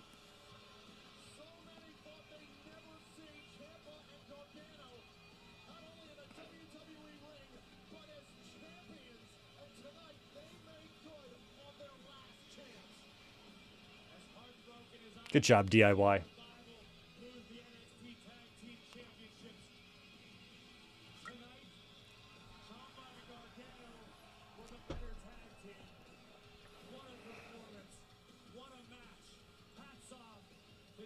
Oh, all good. A couple of you mentioned that you're chiming in here late. All good, man. Evening has been good, Jose. Happy almost birthday.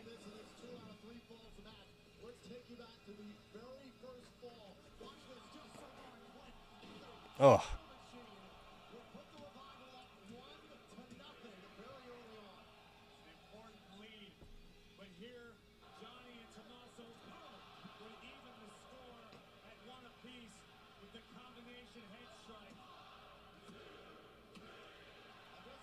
And you love that about NXT because especially with the tag team division and stuff, you just didn't have anything like that going on the main roster. So this was just a nice treat, you know, something different. And I've always given WWE so much shit for years for all of their shows, everything looking the same, everything's so cookie cutter, you know, and NXT did have a different vibe, like props to them, you know, the environment and the atmosphere that they created for themselves at Full Sail and the energy that these pay-per-views had with the crowd especially and the style of matches they were putting on and the focus on that and Triple H, you know, being creatively hands-on and doing things and actually following through with them and not being so mentally unstable like Vince McMahon was.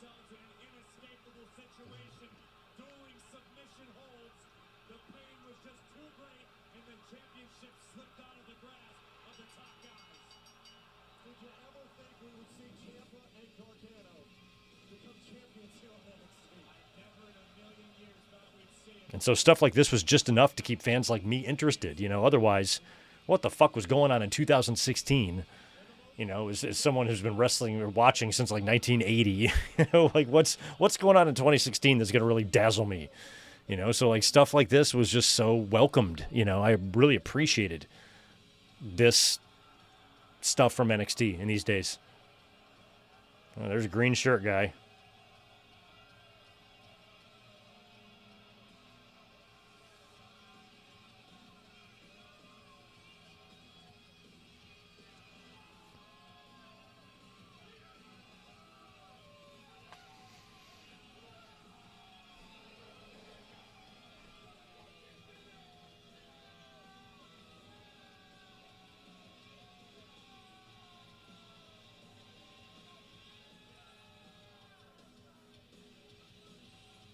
When does the turn happen?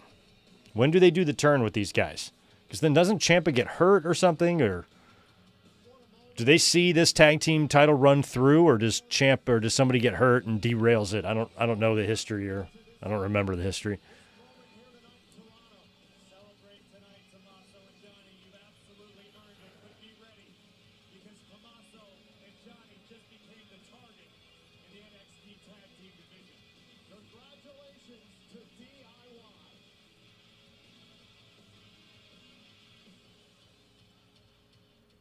All right, congrats, DIY. 12,649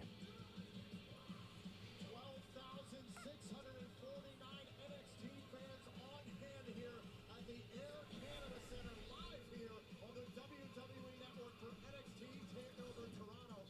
Graves, it's been an incredible night already, and the entirety of the NXT universe taken in this night. It's good old JR. Jose.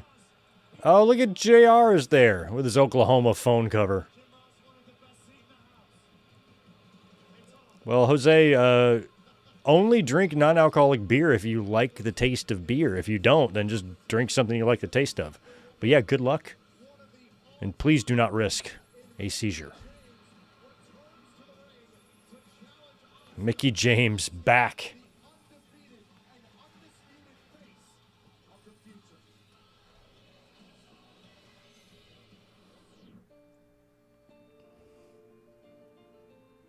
I do remember this match. アスカの明日っていうのが tomorrow それが未来っていう意味になって future Here is your winner and new NXT Women's Champion, Asuka.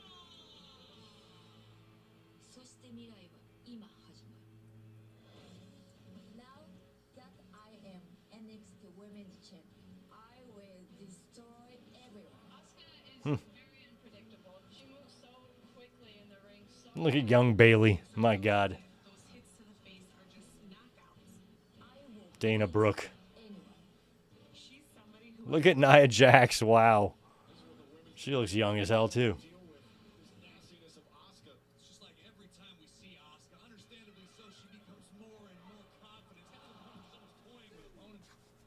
Nobody is ready for Asuka Nobody's ready for her. That girl retires champion, doesn't she? One of the greatest female competitors of all time. That ring has been her home for a long time now.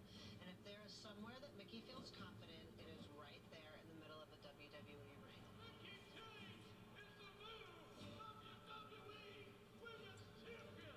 I have faced and defeated some of the greatest women's champions of all time. For the fifth time, ladies and gentlemen, Mickie James is a women's champion. I know you're good. You're real good. I like her just cutting a sexy promo in her backyard. I like that. Everyone who's come in your path. But there's a difference between good and great, honey, and you are looking at her. Nobody can beat me. I'm the best. I'm the champion. Asuka, I kind of agree with you.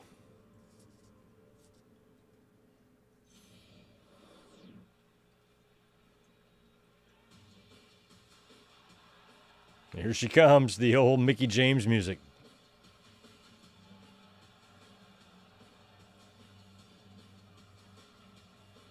She definitely reminds me of AJ Lee. Just the entrance, energy, and vibe. For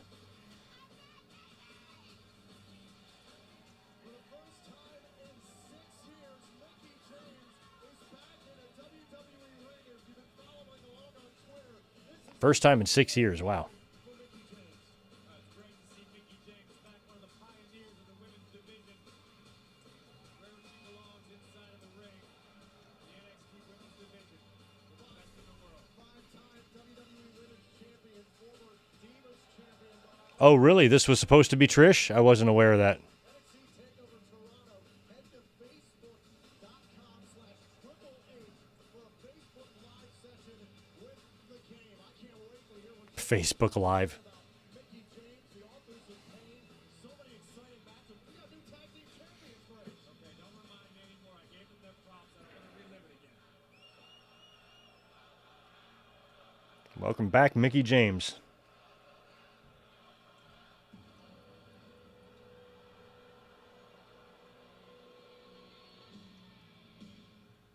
I loved Asuka's old kind of entrance music and look. I always thought she was really cool, really unique for WWE at the time.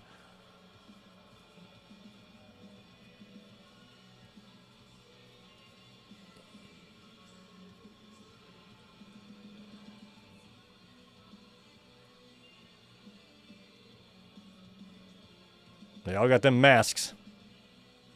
Air Canada Center, a sea of Asuka masks. The faces of tomorrow. Asuka, the NXT Women's Champion, debuted in October of last year. Those masks are creepy. Undefeated. Winning the NXT Women's Championship against Bayley back in Dallas. They remind me of those like cheap Halloween masks you'd get as a kid with the rubber band, and you'd breathe in it and it would get all sweaty in there and shit. Like this fucking thing. I had a Big Bird one when I was like 4.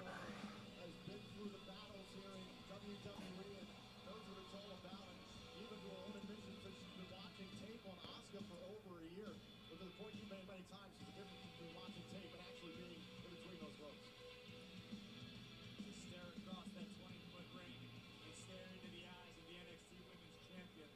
It's a whole different ballgame for Mickie It's kind of a cool match.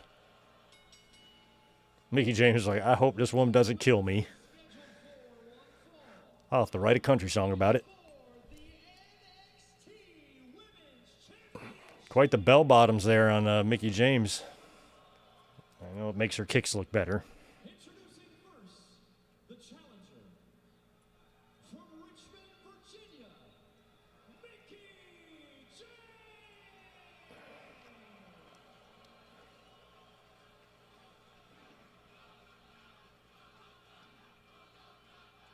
And her opponent from Osaka, Japan. She is the NXT Women's Champion, Asuka.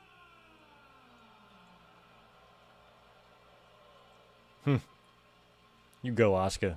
One of my all-time favorites.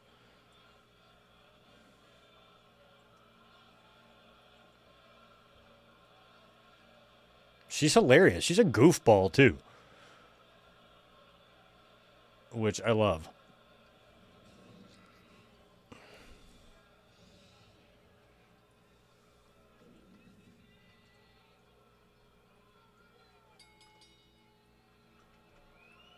So here we go, Asuka and Mickie James for the NXT Women's Championship, and already both these superstars trying to test the waters here, putting out some strikes.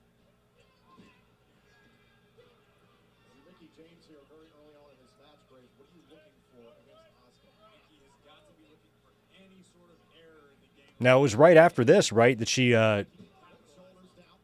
That said, you don't came back to the main roster and pretty much worked, right? Full time for a while, and then they fired her and sent her shit to her in a trash bag. Is that what happened? with every victory, every time she dominates another superstar, she grows more confident. Asuka was But I don't think she got a run with the women's title when she came back, did she? But she still looked great here. She could still work.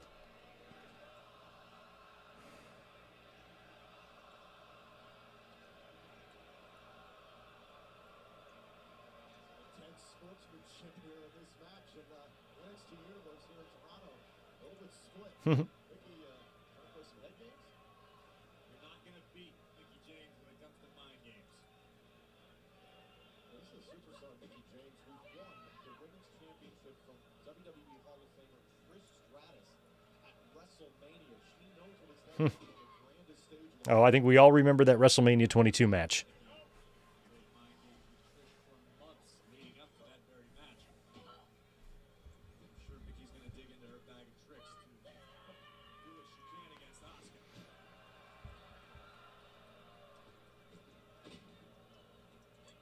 Mickey, oh, right back to the feet there of Asuka, trying to isolate Asuka here for a moment. Asuka just so darn quick with the submissions.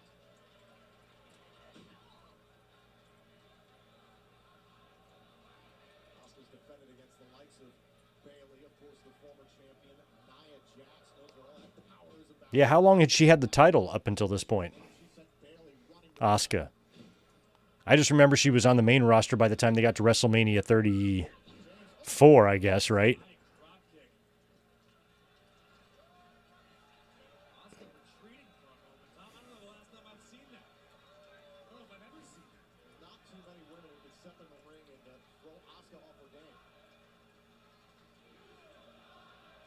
You still got it. I never lost it, baby. She should say that. Chance of you still got it. Mickey James is saying, come on in.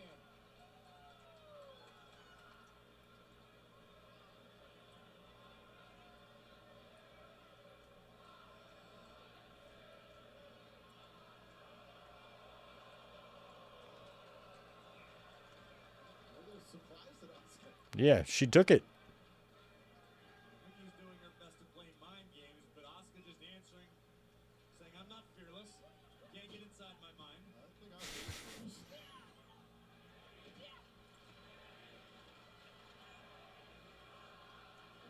has said there's a difference. I like how they're playing all the tweets down here, even though it's 9 years ago. See if we recognize anyone down there. Hanging on to the hammerlock. Vice-like grip, despite Mickey's best efforts to reverse. Look at this. Nope, no one.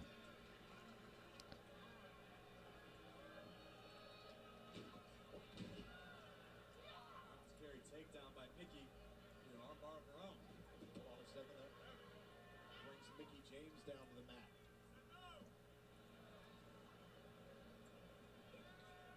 It's been a steadier pace than we're used to with Asuka. Asuka comes out. Oh, now he gains pretty hard, but That'll change the pace real quick. just a matter of time, I guess. Yeah, they can both kick, but I think Asuka's are stiffer. Oh, nice. Ass slam. Hip attack. James sent spilling to the outside. Now the Empress is claimed. Okay, so it's about another year until she comes to the main roster. Wow, she retains at all those pay-per-views. That's awesome. Or all those takeovers.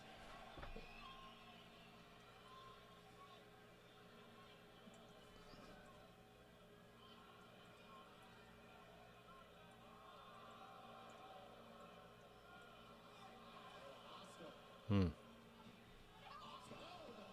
hip attack there. Sending Mickey James to the floor.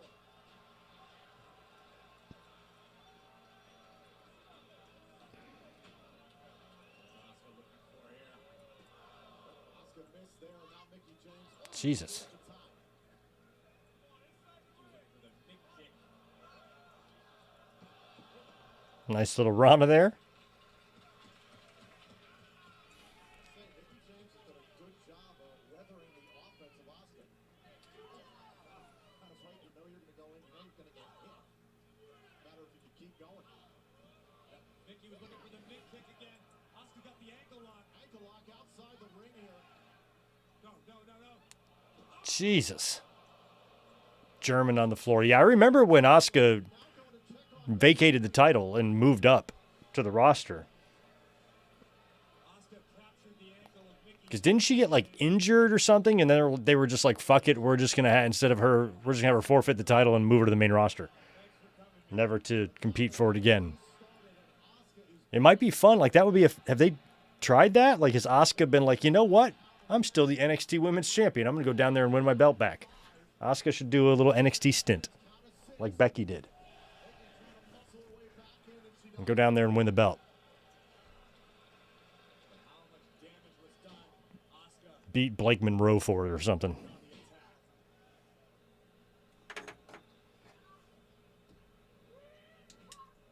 the attack. Nice Beal. Asuka's just enjoying herself now. Look at the smile on the NXT Women's Champion. Oh, Asuka, that one, a glancing blow there to the midsection. Now they're coming to retain the NXT Women's Championship in a kick out.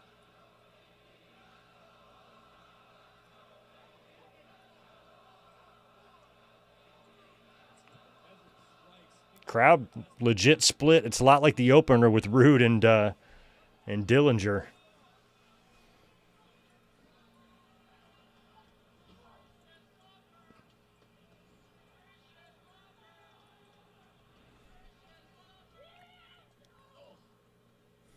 right to the back. German suplex outside the ring.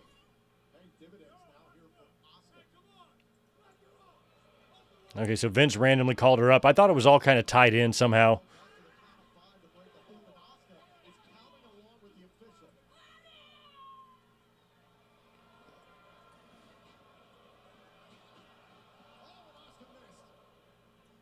Caught up there in the ropes, and that's the veteran know-how. Vince fucked so many NXT talents up. I think the worst one, the most disappointing and frustrating, and like the one where you really want to choke Vince has got to be Keith Lee. It's like, how stupid can you be?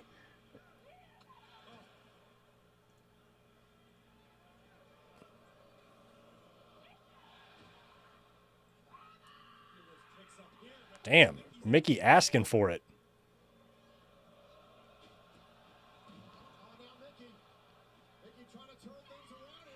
Good counter into a single crab here by the Nixter. Asuka in a lot of trouble here. The NXT Women's Championship on the line, and Mickie James trying to corral Asuka. But is Asuka going to be able to climb to the bottom rope in time? Mickey's managed to make them. Oh, nice. Oh. Right underneath the chin of Asuka. There you go. I was about to say, you got to bridge up, Nikki, and then she did. They're in the center of the ring. Or Mickey. Lost by submission.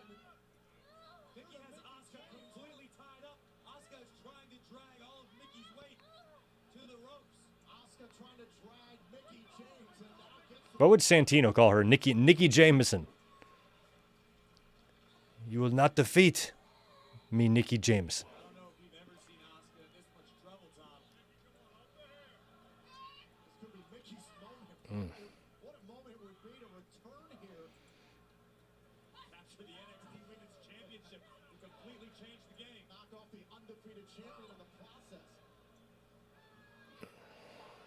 Face first into the top turnbuckle, and Mickie James as the champion on the defensive. Asuka's so quick to turn the tides in the face of the match in an instant. Asuka also had some serious damage. But Asuka's gear maker, was he like, Asuka, do you want red or blue or green or yellow or purple or pink or violet or teal? Yes. Oh, big slap.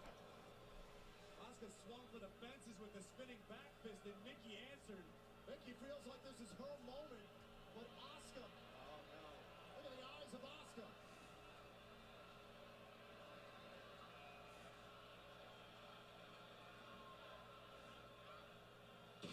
Jesus. This could be it for Mickie James.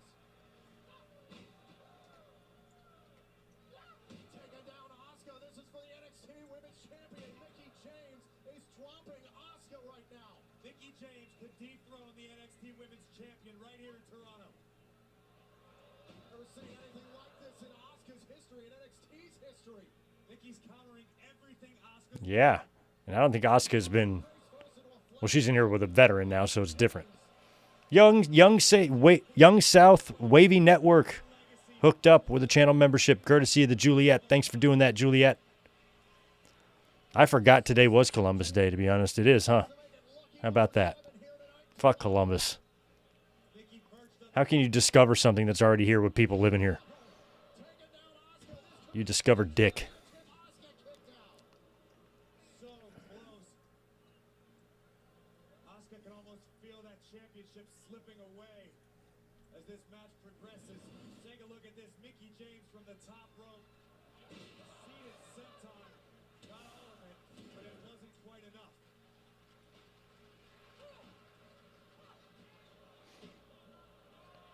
Pinning combination, right? No, armbar. Cross armbreaker by Asuka, but Mickey able to get her foot under the button. Yeah, you did that. Don't scream, Asuka. You were just out of position. That's all. Just try it again. Move her into the middle. Kyrie's not even here. Why are you screaming? There to Mickie James. Mickey connected with a big kick. Yeah, Columbus Day is fucking idiotic. Nice. That was such a well-landed kick, too.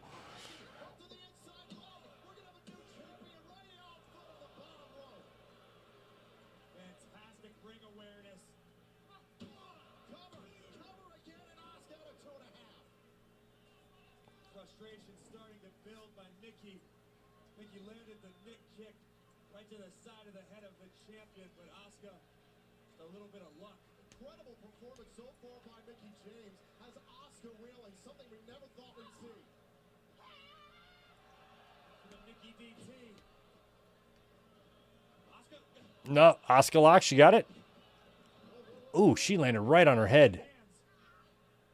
Asuka trying for the Asuka lock, but Nikki able to fend it off. At least temporarily. Ryan, that's right. I didn't say it earlier, but in my head, I actually thought there was 2 different runs for Mickie James, and there was. She got injured, and then she came back, I guess, in 2021. Or came back, but it was gone by 2021. There it is.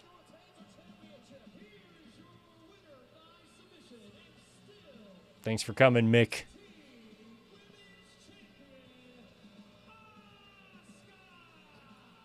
I loved the dominant run she was on.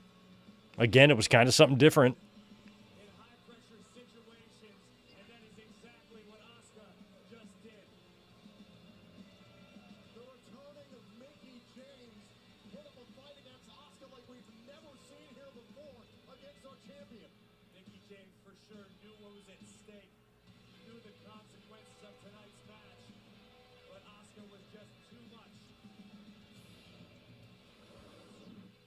Mickie had a good opportunity here. Watch this. The Nick kick Jesus. side of the face. This was perhaps the best opportunity. A couple of seconds there, we could have had a new champion. Asuka was able to fight through and endure, lock in the Asuka lock just enough that Nikki Taps out. hold on any longer.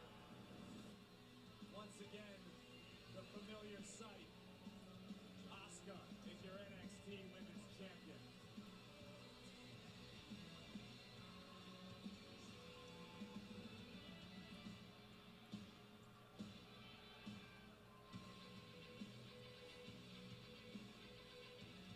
There you go. Don't backhand her.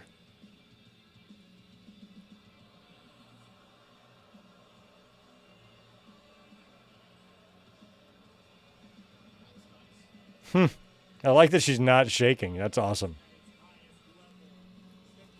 Forgot how good NXT used to be. Asuka letting Nikki know nothing else matters but my NXT Women's Championship. Give credit to Mickie James returning to a WWE ring for the first time in 6 years. An incredible effort Asuka's always been her own woman. She's going to do what she wants. to the NXT Women's Champion. But the story remains the same here in Toronto. Yeah, Juliet, I agree. Is still the NXT I will always choose to celebrate the indigenous on this day over their brutal colonizer. 100% every time.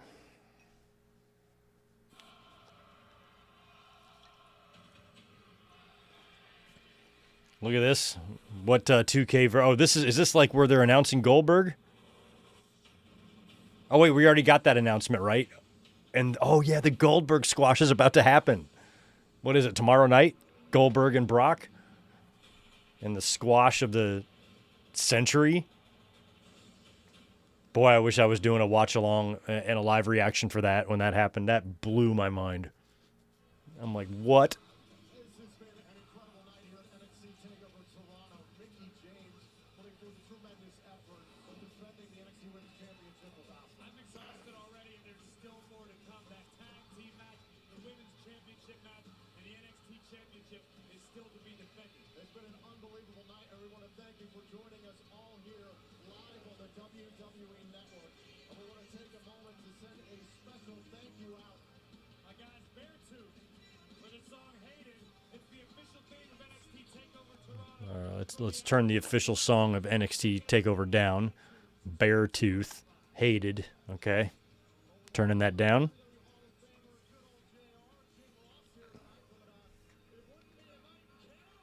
Pat Patterson, wow. Still here. Still with us. Taking in some NXT.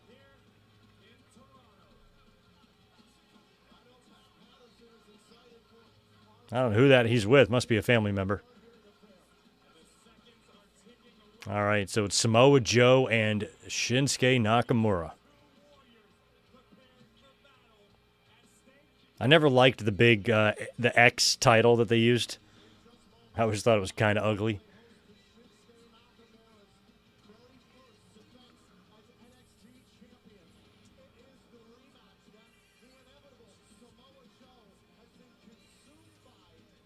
Yeah, no, Joe would go on to regain that championship from Nakamura, right? I think it was like a live event. He won it back.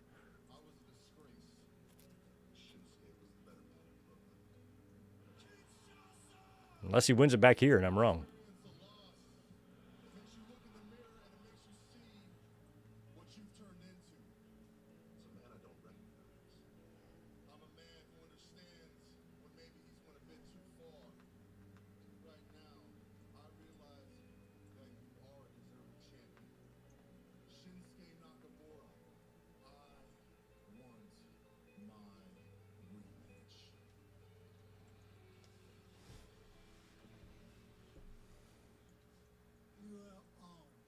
You're on.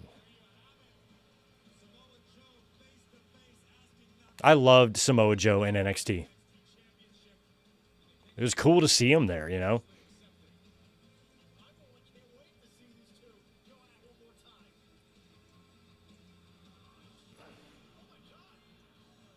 Okay, so then maybe it's Nakamura. Oh, maybe it's Joe and maybe it's Balor and someone. Who wins it? Somebody wins it in Lowell, Massachusetts, in the same building that Sean lost his smile in.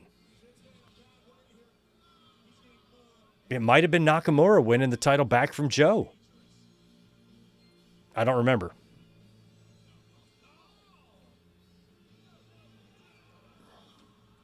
But it might have been Balor.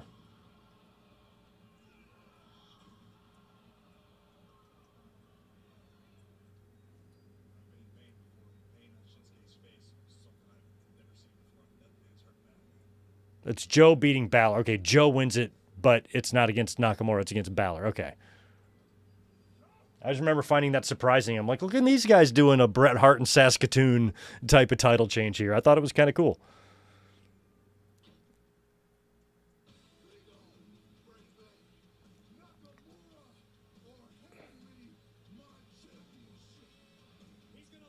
Joe's going to go to the main roster soon. He's going to face Brock Lesnar next year at Great Balls of Fire.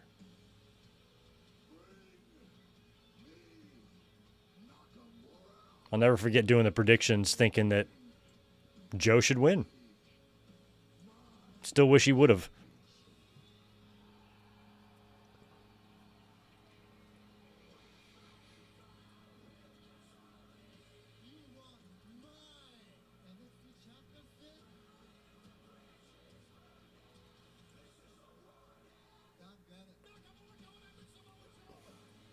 Neck braces off. Here comes Nakamura.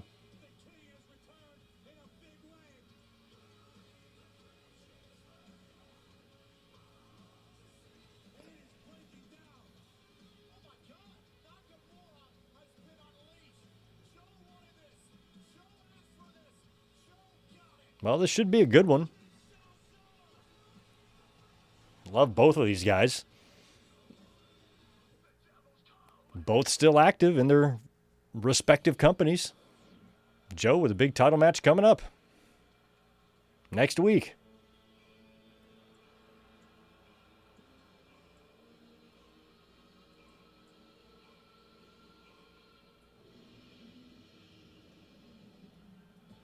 I loved his WWE theme. His AEW one's good too. This one I always loved.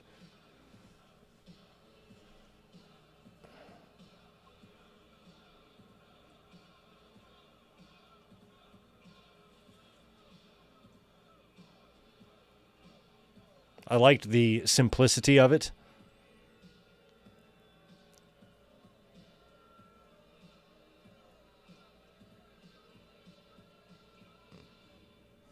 Wow, the current tag team champs on SmackDown were Rhino and Heath Slater. That's wild.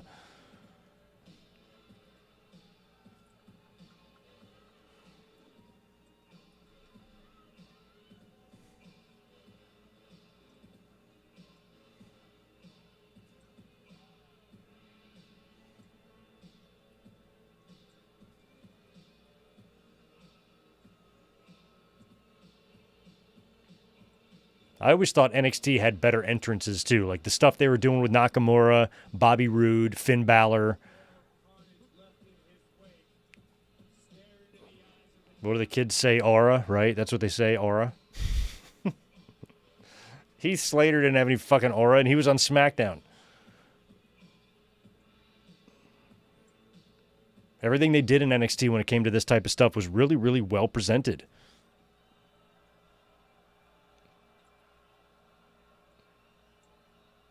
It's all like almost like Triple H intentionally trying to show up Vince. Like, this is how you do it, idiot. You're a fucking madman. With no concept of what you're doing or saying. And he like kind of showed him like, hey, this is what the fans want to see, this type of stuff. Mixed in with what you do. Just got to find the balance. Oh, Nakamura's got a violinist. Is that what a violiner would be called? She's a violiner. And the fans are singing it. I remember when he debuted, I must not have been watching because I remember getting some tweets or something about, hey, good mic work. Nakamura debuted and he's got a badass theme. Like right away, people recognized how awesome his theme song was. Oh, he's got a bunch of violiners.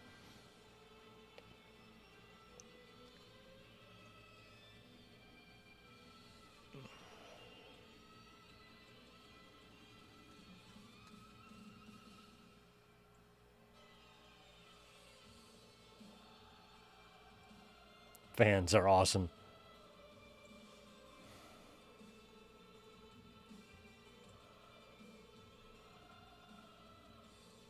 So you have Bobby Roode and Nakamura special entrances. We got one in the ring, too. Just getting it. A bunch of them are in the ring.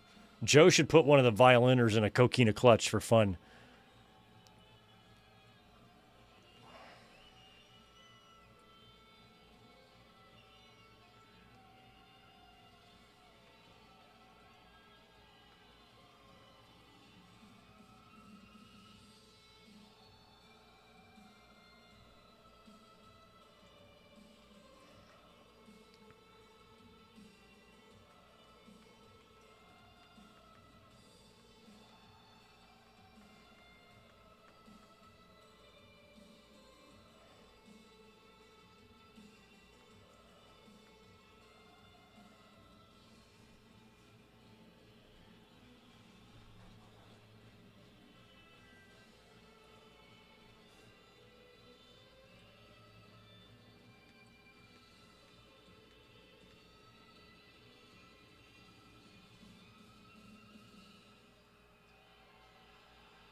What an entrance.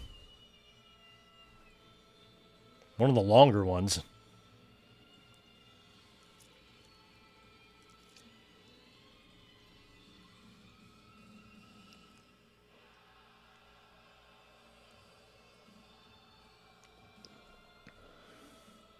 That's my favorite part.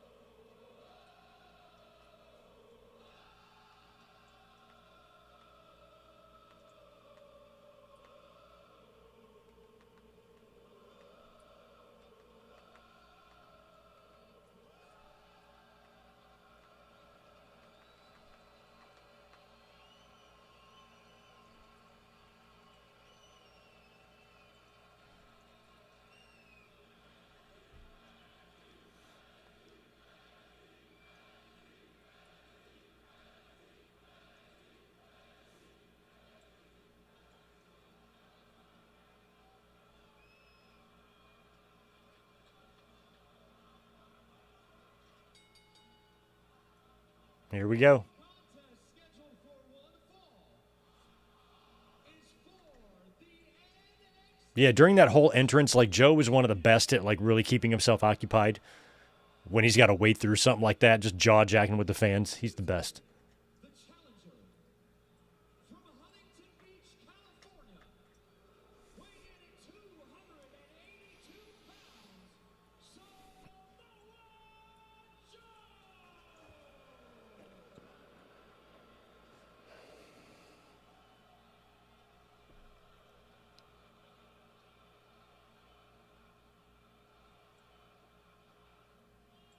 From Kyoto, Japan, Oh, yeah. 220 pounds, he is the NXT champion, Shinsuke Nakamura.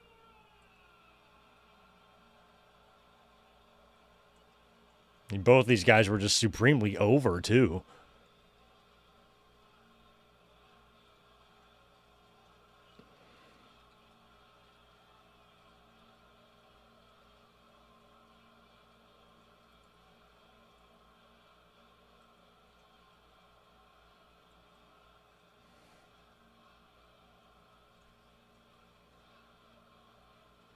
And there it is, the big, kind of ugly NXT championship. They would finally change after a little while.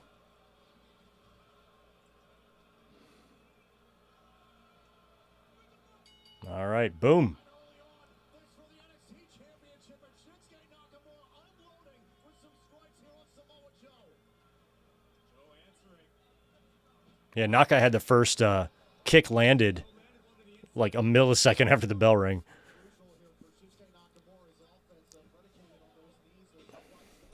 Oh, no kidding. I didn't know that Mike Rome is the NXT ring announcer in 16 and Andy is now. Interesting.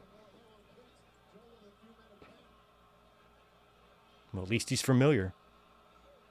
Ryan's got another generous 20 for us. Thank you for that, Ryan. Appreciate it. 2016 NXT Championship is literally Joe beating Balor, Shinsuke beating Joe, Joe beating Nakamura, Nakamura beating Joe in a few days after the show. Joe would then show up on Raw, jumping Rollins in his build to Mania. Okay, gotcha. So Joe already beat Balor. So that match that I was referencing from LOL already happened. And then Nakamura beat Joe for the title. And then Joe wins it back here. And then Nakamura wins it back. Holy crap. Okay.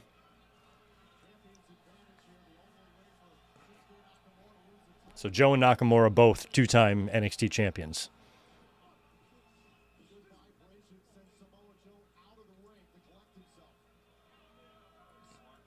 Yeah, I remember when Joe attacked Rollins. I remember making the thumbnail for that Raw review. That's fun stuff way back in the day. Hold on 1 second, okay?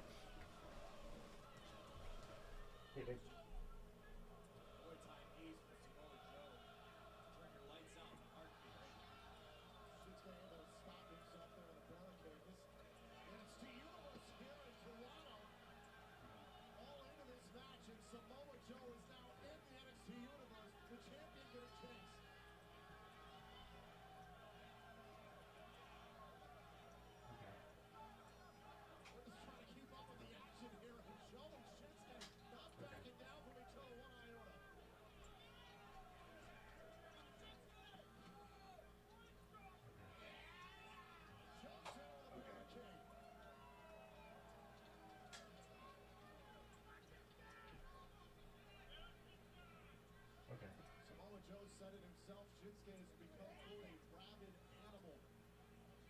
All because of what Joe did, try to put Shinsuke in the hospital. Referee showing a little bit of leniency, understanding what's at stake. This grand stage of NXT Takeover, NXT Championship on the line with two of these top gladiators. Okay, I'm still doing my watch. I just answered the phone because I thought it just sounded like I didn't know you guys were at home. I thought you were here. Yeah, no, I was just seeing how I just realized that it was closing soon, so I thought you guys were in the living room the whole time. I'm so sorry. Should I shut it down now and just come? I'll be done in just a few minutes. of the NXT Championship. Joe with the head of steam. Oh my God. Sorry about that, guys. I did not mean to step away, but I had to take that phone call. That was kind of an emergency. Not a big deal. Everything's fine, but sorry about that. I'm back. I'm back.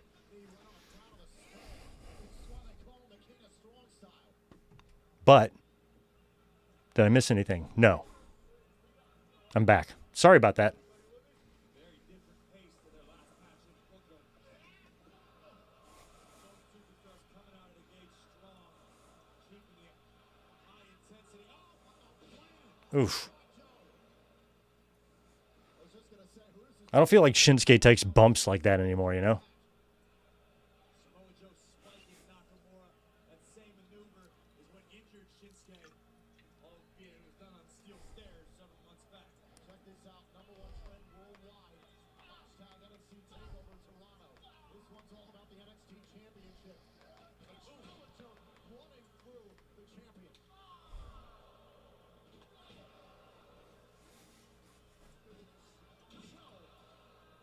Under the elbow drop, now looking for the cover. We got a two-time NXT champion and a kick out.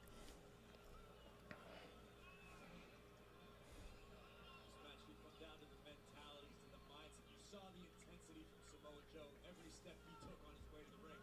Nakamura was relaxed. That's sort of his MO. If you can stay relaxed in battle, you're unstoppable. It seems like the opposite may be true thus far.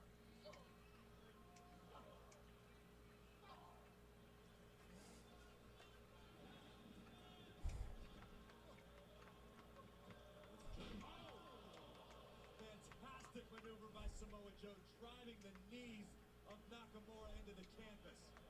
That is brilliant from Samoa Joe. You take away arguably the best weapon in Shinsuke Nakamura's arsenal. Samoa Joe now has acquired the target and is going to torture the King of Strong Style. Wow, what agility! God. Right on top of Shinsuke Nakamura. No, might end this right now. Very early on here in this match already, Shinsuke Nakamura. Moments away from a submission perhaps, and now Shinsuke. This is it.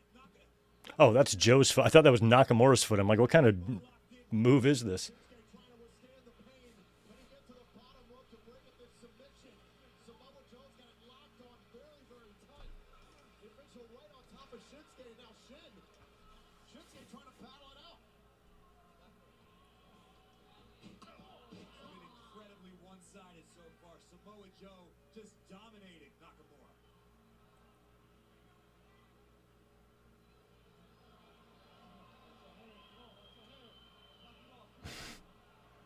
Samoa Joe's plan had to be withstand the early flurry from Nakamura. Joe has done just that, and it's working out very, very well for the Samoan. I think it's pretty amazing that Joe is still going strong. I mean, I think that match with Hangman's going to be pretty good. I remember back in these days thinking like, okay, I'm glad we're going to get a couple years out of Joe, it looks like, but I kind of thought he was kind of washed by this point. But he's always had good matches and good performances, and he's still doing it. Just as believable as he's always been. Shinsuke Nakamura. Samoa Joe knows that and is cranking away.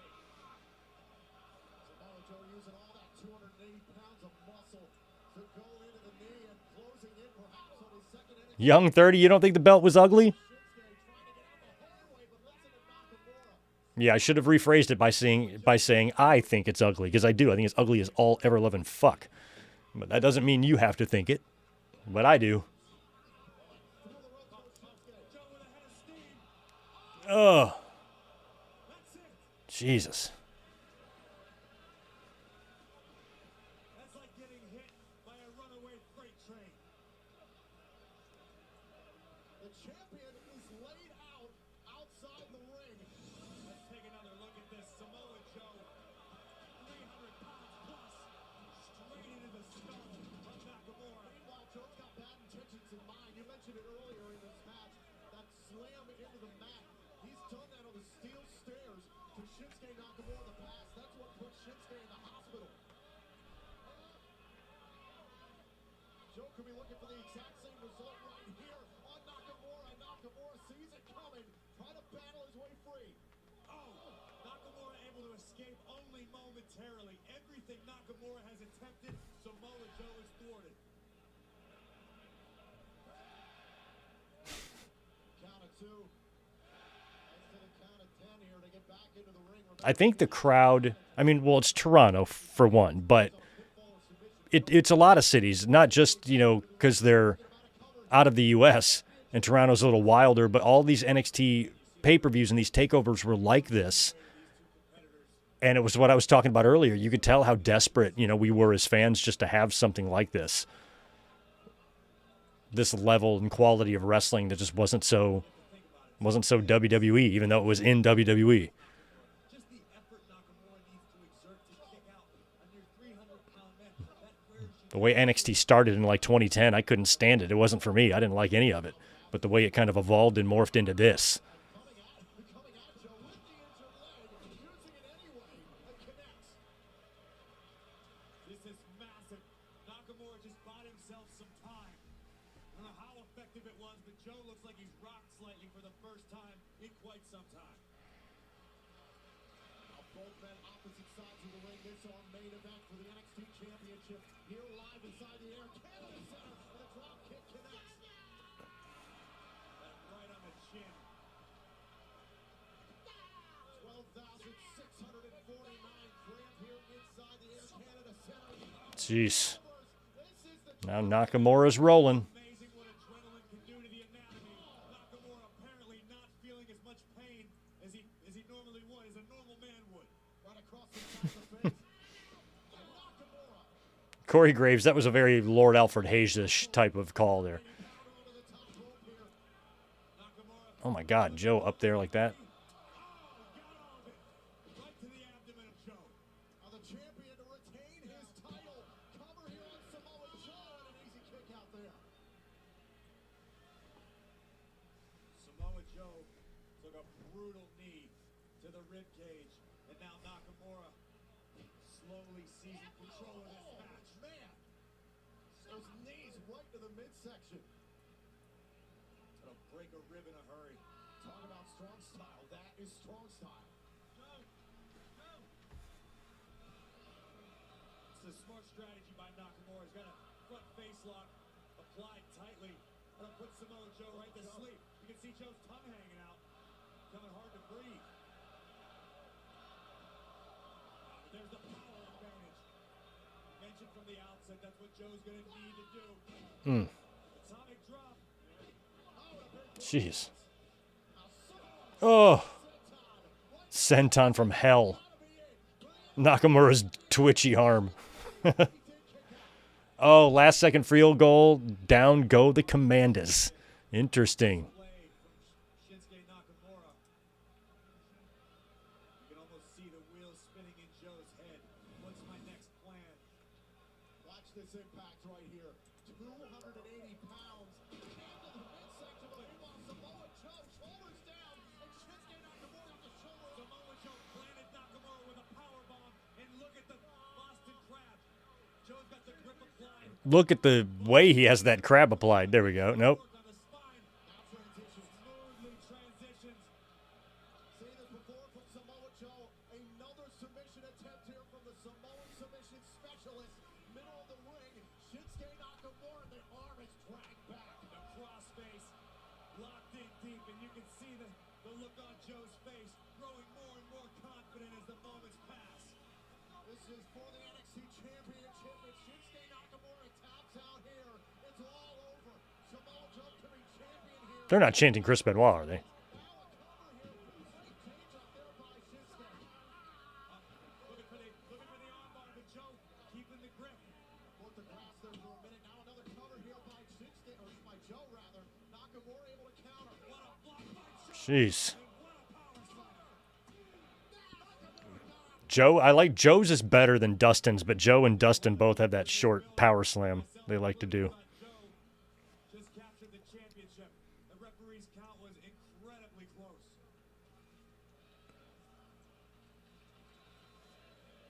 Samoa Joe needs to stay the course.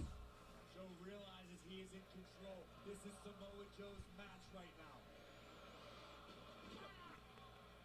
Right to the chest, creating a little bit of separation here. Oh, yeah. Thanks for that, Zane. Fantastic agility, leaping ability by Samoa Joe. And a desperation kick to the side of Joe's head by the King of Strong Style. Shinsuke with the knee. But can Shinsuke capitalize? There has been a lot of damage done. Everything Nakamura has tried, Joe has countered or been able to recover from. Nakamura with the opportunity. Ooh. The knee right to the Okay, that was just a regular knee. That wasn't like a second rope Joe is down, but Nakamura might not Kinshasa in the tank. or Kinshasa. Nakamura cannot take advantage of that shot. And Nakamura landed hard on his head. Take a listen to this. Incredible impact, but you saw the thud of Nakamura's skull bouncing off the canvas. The fans having fun counting. Very well may have ended the match. I don't know how the referee's not like laughing his ass off. Get back up to their feet. Joe is not. Boo, they wanted to keep counting. Samoa Joe has a lot more left in the tank than the champion. Samoa Joe has to pin or get Shinsuke Nakamura to submit here to win the championship. Look at these open hand strikes by Joe like a Kodiak bear.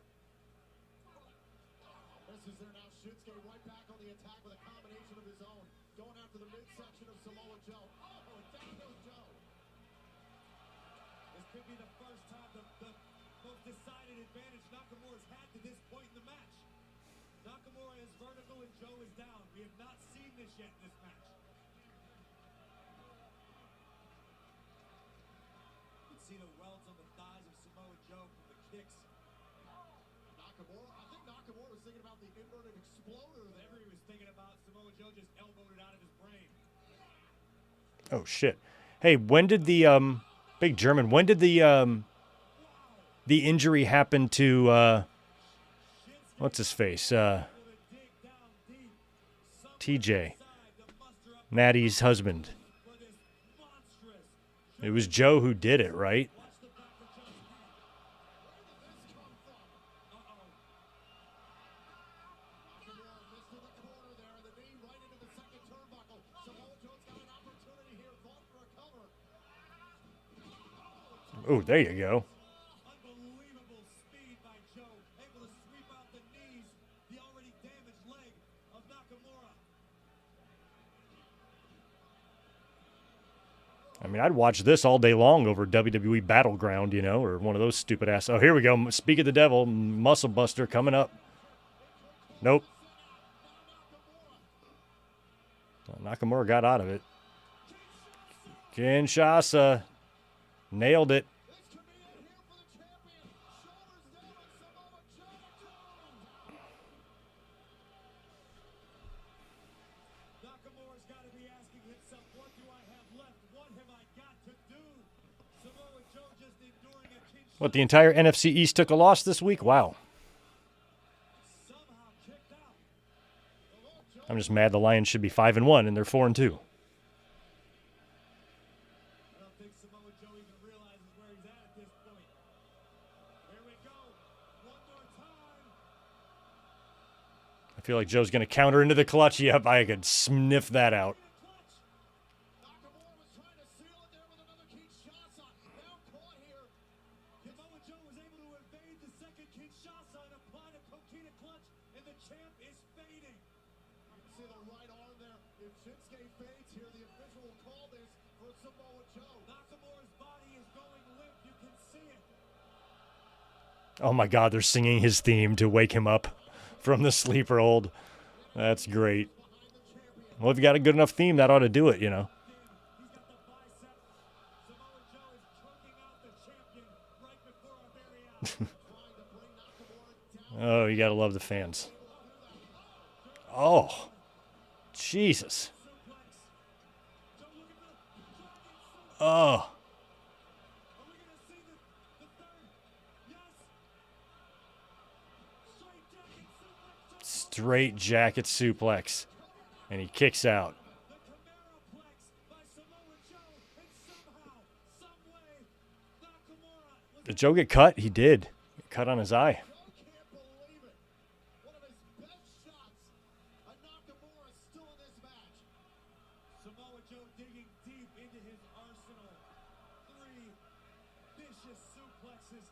German, a dragon. And Samoa Joe has been cut somewhere in the region of his eye. Right around the left eye, feeling the effects of this match, and Joe is wondering what it's going to take.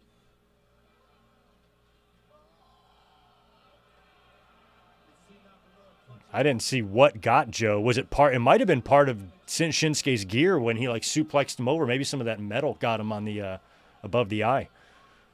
Ouch. Ooh. Kinshasa to the back of the melon.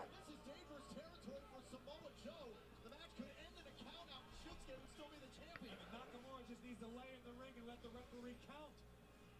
Samoa Joe's out cold on the outside of the ring.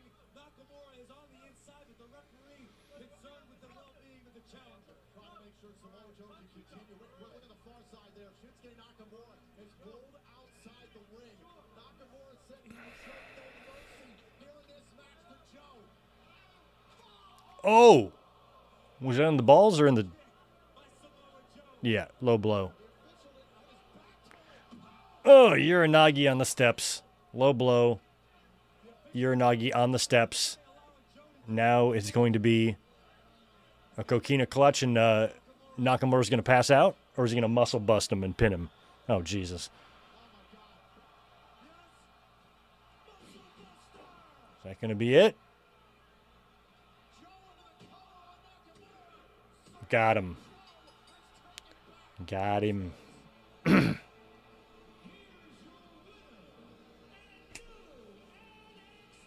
The fans surprised, so I guess at the time maybe they weren't thinking that he dropped the belt so quick.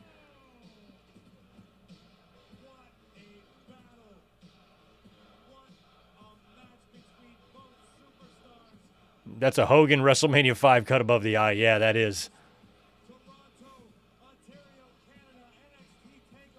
Take a look, Jesse. Your eyes are better than mine. Is the Hulkster bleeding from the eye? I don't know, Gorilla. I believe he might. Yes, he is busted open, Gorilla. I wish I could do the voices.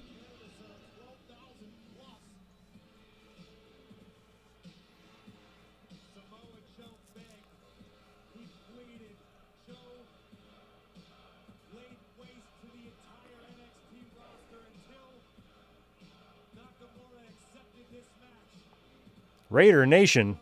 Do they have a nation? Haven't they been in like 9 cities in the last 3 years? That's okay. So have my Chargers.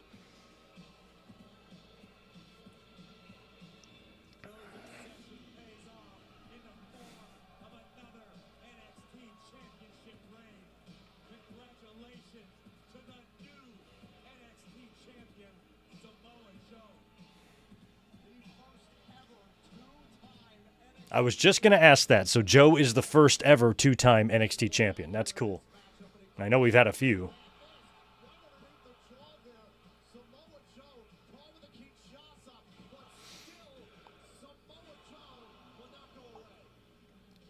All you had to do was hook a leg there, Nakamura.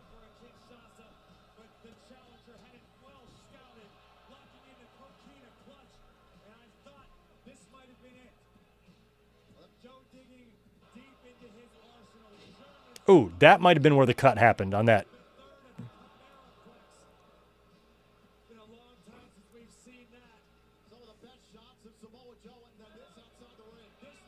I feel like it might have been on Nakamura's belt.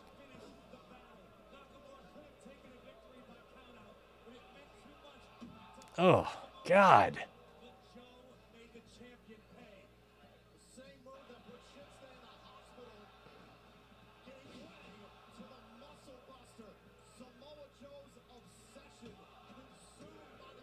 Here, smell my armpit when I pin you. That's nice.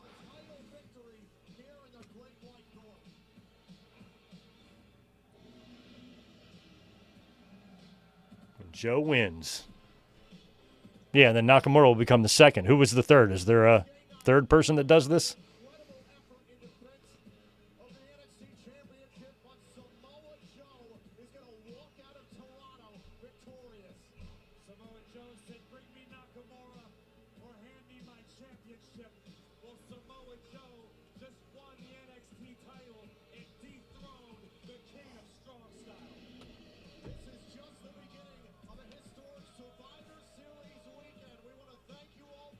Yeah, tomorrow night's going to be a doozy. Survivor Series 2016. We all remember how that ended. I remember that night just being happy that I was capable of being shocked into unconsciousness. I could not believe that happened. Wow. Well, anyway, thanks for this little impromptu, small, little secret society watch along on a Monday night. Just figured I'd throw something at you since I had the night free and we weren't here last night. But I'm going to put my thoughts together for this week because I will not be able to be here on Saturday to watch the AEW pay-per-view because I have a big night at work, a big party that I have to run that I kind of can't get out of. So I'm going to figure out a way to get Wrestle Dream predictions to you. Plus, we'll do some podcasting this week. I'll probably come up here on Thursday or Friday, and we'll talk about it ahead of AEW's pay-per-view, which I believe is this coming Saturday, the 18th, right? Yeah, so you'll see me here in just a couple of days to talk about that. But anyway, have a great rest of your Monday. Thanks for hanging out tonight, and I will be catching y'all real soon for some podcasting. Appreciate you being here. Peace.